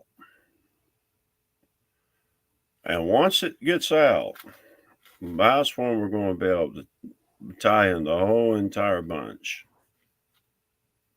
Ramsey and Bentley. And you got a lot of files proving the things that you're saying also, which we know that. Yeah. Um, and I want to thank you for everything that you did. You've been here overworked over 3 hours. I Mhm. hope that you have a great day, and I thank you so much for coming in here and letting the people know about these five culprits and plus more. Okay, letting us know that they said that John Ramsey was untouchable. They said that Ed Bentley was Jr. was untouchable. That they could not arrest him, and that's basically because they work for the government, right? And Well, they're the gridiron, you know, and the gridiron, they run the finance in this country, the banking, the child trafficking, the organ harvesting, the drugs. uh-huh. They run Israel, they run the United States, and this is not going to stop until we get enough support out of the American people to support me up there in North Carolina and reclaiming my position. Yeah, because if you You're look waiting under 6 months by state law in order to do it, and I'm working on that now. if you looked up signal hire everybody, you might not. If you went to regular North Carolina, see what's who works there, his name ain't going to be there. But you look up signal hire, and that's an accurate depiction, and it does list his name, and his name is in small letters. And what was the reason why they put your name in small letters as the governor? Well, because I have sovereign immunity. Oh, okay. Yeah, and plus being an appointed governor of the continental or provisional state is I have more authority than the elected governor because he's the governor of the corporation, the governor of the territory. So that's why he really needs a lot of support in getting back to North Carolina because he wants them people to do what they say that they're going to do about turning themselves in, which, well, and if they don't turn themselves in, there's some more people that are backing who knows about this, who will try to make sure it does happen in some ways. Well, So they that were ready. that's They were ready for old school roundup. They call them up uh-huh. there in 1999. The people that used to hide Eric Rudolph out from the FBI once they found out the truth, and they wanted to kill him then. A lot of them, and Yes, I, it is. I hated it. But I had to make his mother and sister leave. Um, I wish I could have let Pat go up to Raleigh like she wanted to, but it was just too risky. Her going up to Raleigh because the Jordan uh, clan over there in Robbinsville, who helped me, could have got killed over this. And Jordan's Lake is named after their ancestors, and they all like to go up there once a year to Jordan Lake, you know, and hang out and all that, because it's named after their great grandfather or something like that. So that wouldn't have been a good idea for Pat to even stay in the state of North Carolina, and it wouldn't have been a good idea for Maury either. I mean, once I actually got to sit down and talk with those two ladies, and they gave me a half a chance to tell my side, and and Eric wound up lying to their faces about that terrible question. Yeah. You know, Okay, people, I guess we need to go ahead and tell them about that terrible question because I know. we could do that another time, or they could check Okay. it out on the other videos. Yeah, go watch it on other videos, But y'all. yeah, but she disowned Daniel and Eric because Daniel was involved in some of the construction of the explosives. He knew what his brother was involved in and what his brother was doing. Eric, So he didn't get to move with Pat when they left North Carolina. He didn't get to leave. I do not blame her at all. No, guess who he wound up moving in with? Oh, William Harriman, Rex Harriman's brother out in South Carolina. oh yeah, they were lovers. Well, I don't know, but that's Oh, okay. where Daniel wound up moving in with once he got booted. I really look at booting Daniel Rudolph out of North Carolina. And he deserves it, and he deserves with the rest to be brought to justice for his role. Who Because all, can y'all do me a favor? Who all support and wants to see Charles regain what he's supposed to regain over there and get these people busted? Please put a number 1 in the chat. Also, go ahead. I'm sorry. yeah, that General Assembly, they have to make a confirmation because the state can only have one governor. And in order to finish this off, the prevailing governor has to finish the job. So they have to really rule in my favor. But I really want the people's support. I believe in the election process, to where the people have a right to choose who is the governor of the state, but it's going to be up to the General Assembly. And it's Lieutenant Governor Rachel Hunt, whose daddy was the one who swore me in. She's the Lieutenant Governor now of the state of North Carolina. So, Big deal.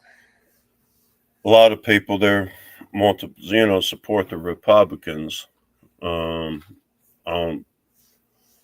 because of what happened with the Biden administration. But what the people are about to find out is that a lot of these people are members of the Republican Party. I'm not picking on the Republicans because we know the Democratic Party has their share of them too. But if it's anyone that is out there with this pro-Israeli lobby, are pretty much either complicit or involved.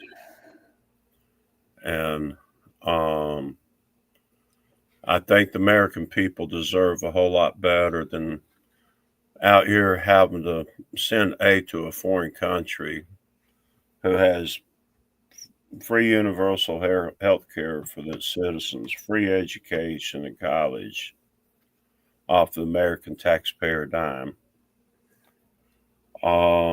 Uses us as their backbone in any type of war conflict they want, regardless of who it's with. Right. Because there's one thing or one group of people that Jesus did not support in the scriptures, and that was the Pharisees. So when you look at these people like Jeffrey Epstein, Arthur Blank, Ron Brill, which of course Bernie Marcus is dead, but they were what we call the modern day Pharisees. These are the people that teach the Jewish communities that Jesus is bowling in hell and human excrement, human waste, that he was a magician, a wine bibber, and a son of a bastard son of a Jewish whore that had sex with a Roman soldier out of wedlock. This is the stuff that they teach about Jesus in the Talmud. Sick. So, I'm not saying all Jews believe that. Right. I got some friends that's got Jewish lineage, and they don't believe that. Yeah, I mean, I'm not. And I got some Jews that are atheist, and some Jews that. Well, they tried to. Two of their alternative targets from DeVry Institute of Technology, the morning of January 17th, 1997, the diversion attack on the Northside Family Planning Services abortion provider was the Fry Institute. They were hoping to kill up to 12 students during class change, exchanging of buildings by setting out a backpack of explosives by a garbage can between the buildings. But when they arrived, after they attacked an abortion provider, they arrived, and of course, campus security was on lookout, so they wasn't able to go there. So that when they went over to the Hubble School, which also had Jewish students attending school there, it's Pace Academy today. They both were located on West Paces Ferry Road, right down the road from the governor's mansion of Georgia. But when they were up to the second alternative target, the Hubble School, city of Atlanta, were sitting there waiting. So they didn't even go to the Jewish school. There were, Paces Ferry turns right and becomes West Paces Ferry. They didn't even attempt to go to that Jewish school and put some explosives there. So... And the people at first thought that Eric Rudolph and stuff was doing that because being against abortions, right? Abortion. And yet then kind of find out he did it for another nefarious reason instead. Well, it's like these, it was, the nefarious reason was to pin it on the Christian identity movement. The Christian identity movement. Well, that's the people who believe in Jesus. That's who the Christian identity movement is. Because there's already been so much division where you remember what happened, with Judge Roy Moore in Alabama. He was a judge, right? Mm-hmm. And he got kicked out of being a judge just because he had the 10 Commandments up on in the courtroom. Yeah. And it's really a war against the Christian faith, because all those people out there in Gaza that have been slaughtered in this genocide are not all Muslim. No. They're Christian. And so their war has always been against Christianity. When we look at the history of the Bolsheviks, of the communist Russia, Stalin, Lenin, Mao, all these communist leaders, they have always attacked Christians when you look at it. And that's what they were going to do. They were going to make this, they created this radical right-wing terrorist organization of the Christian identity movement. They attacked the Home Depot corporate headquarters successfully, being a Jewish-owned company and all that. That this was going to be pointed at the Christian community. Right.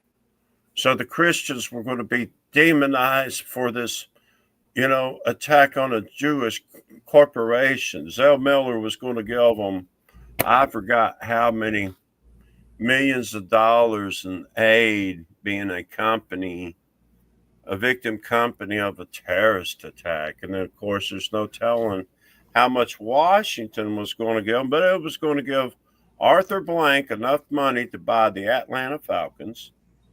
Wow. And enough money to build the Georgia Aquarium. And it happened, didn't it? Well, no, it didn't happen. So they didn't get the grants from the government to do it, but they got the loans instead. Oh, they got the loans instead. Okay, got you. Okay, so they didn't. So they weren't able to get the grant money from the government, but they were actually able to get the loans. Okay, got you. Why? Because they're in the banking system. Right. Okay, John Bennett Ramsey, even though even though he's the former vice president of Lockheed Martin, former CEO of Access Graphics, is a banker. Right. Jeffrey Epstein, even though he was an international arms dealer, weapons dealer with Bentley Enterprises, he was still known as a There, major banker. I get to know. Larry Fink, another suspect in the Good Atlanta to see you. child murders and all this, is the CEO of BlackRock. Oh yeah, you They were. remember not too long ago I had that text message. It was kind of creepy, and the person texted me, said something, and I said, "Well, who is this?" She said the name, and it was after I had been. Uh, Somebody was kind of crude to me on the phone, and shortly after that, then I get this, and then she said she worked for BlackRock. That really stirred me and made me a little nervous. You know what I'm saying? With what I'm doing in my life, I felt like, what am I going to do now? Is this really for real and stuff? And so I Yeah. notified you, so I know not to keep something like that a secret, just in case it is some of these bad people coming in. Well, that's like over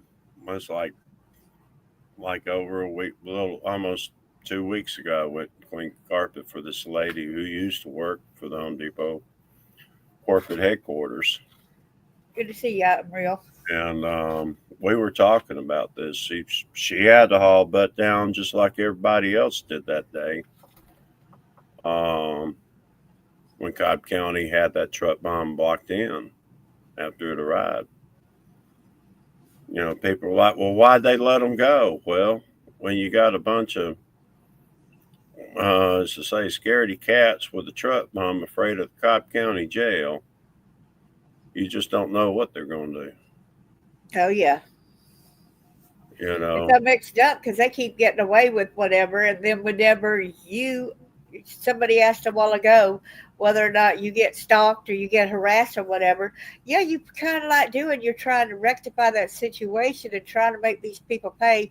You tried to give out restraining orders, which Judge McLaughlin, what Magistrate McLaughlin, was refusing to give out for your own safety and something like. He denied you the right in getting protection away from these people who were victimizing you. well, yeah, and even threatened to kill us if we ever tried any type of civil action against my brother Fred and Roger Nance, because he was involved with them. That was his words. Danny, was his words to me. Yeah. So, these, you know, we got a major problem in this country that has to be addressed. This is beyond politics. This is really up where the money is. This is really to this determine the future of America, the United States, and also the future of Israel when you look at it, because the moment the American people jump up and say, hell no, you're not sending neither them nor Ukraine another dime, we're putting America first. Amen.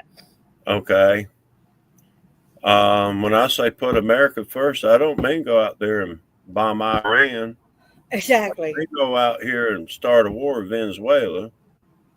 I'm talking about putting America first. I mean, we cut off aid to these countries, Israel and Ukraine. Exactly. We need You to take know, care of our own right now. that's right. It's not up to us to go out. I'll go out there to Iran over their uranium enrichment program for their nuclear power structure they're trying to build. Anybody's a threat against the United States is Israel. Yeah. Always has been. They're the ones with the nuclear capabilities. They're the ones who's probably even threatened to nuke us if we don't support them, for all I know. Yeah. But We- we- there's more of us than there is of them. yes. I hate to say I need to go, but my eyes are burning so bad I can't even Yeah, it's look at the screen hardly anymore. It's hurting so bad. yeah. All right. Well, thank you for having me on your program, and I will get with you and let you know what we'll title next one and when we can do it. Okay, we look forward to it. And I do have other people that has live streams, and maybe they would like to have you up on their program sometime as well, you know. And I say thank you so much, and God bless you. Thank you, and same to you. Y'all have a good evening. And thanks everybody for coming in. God bless you.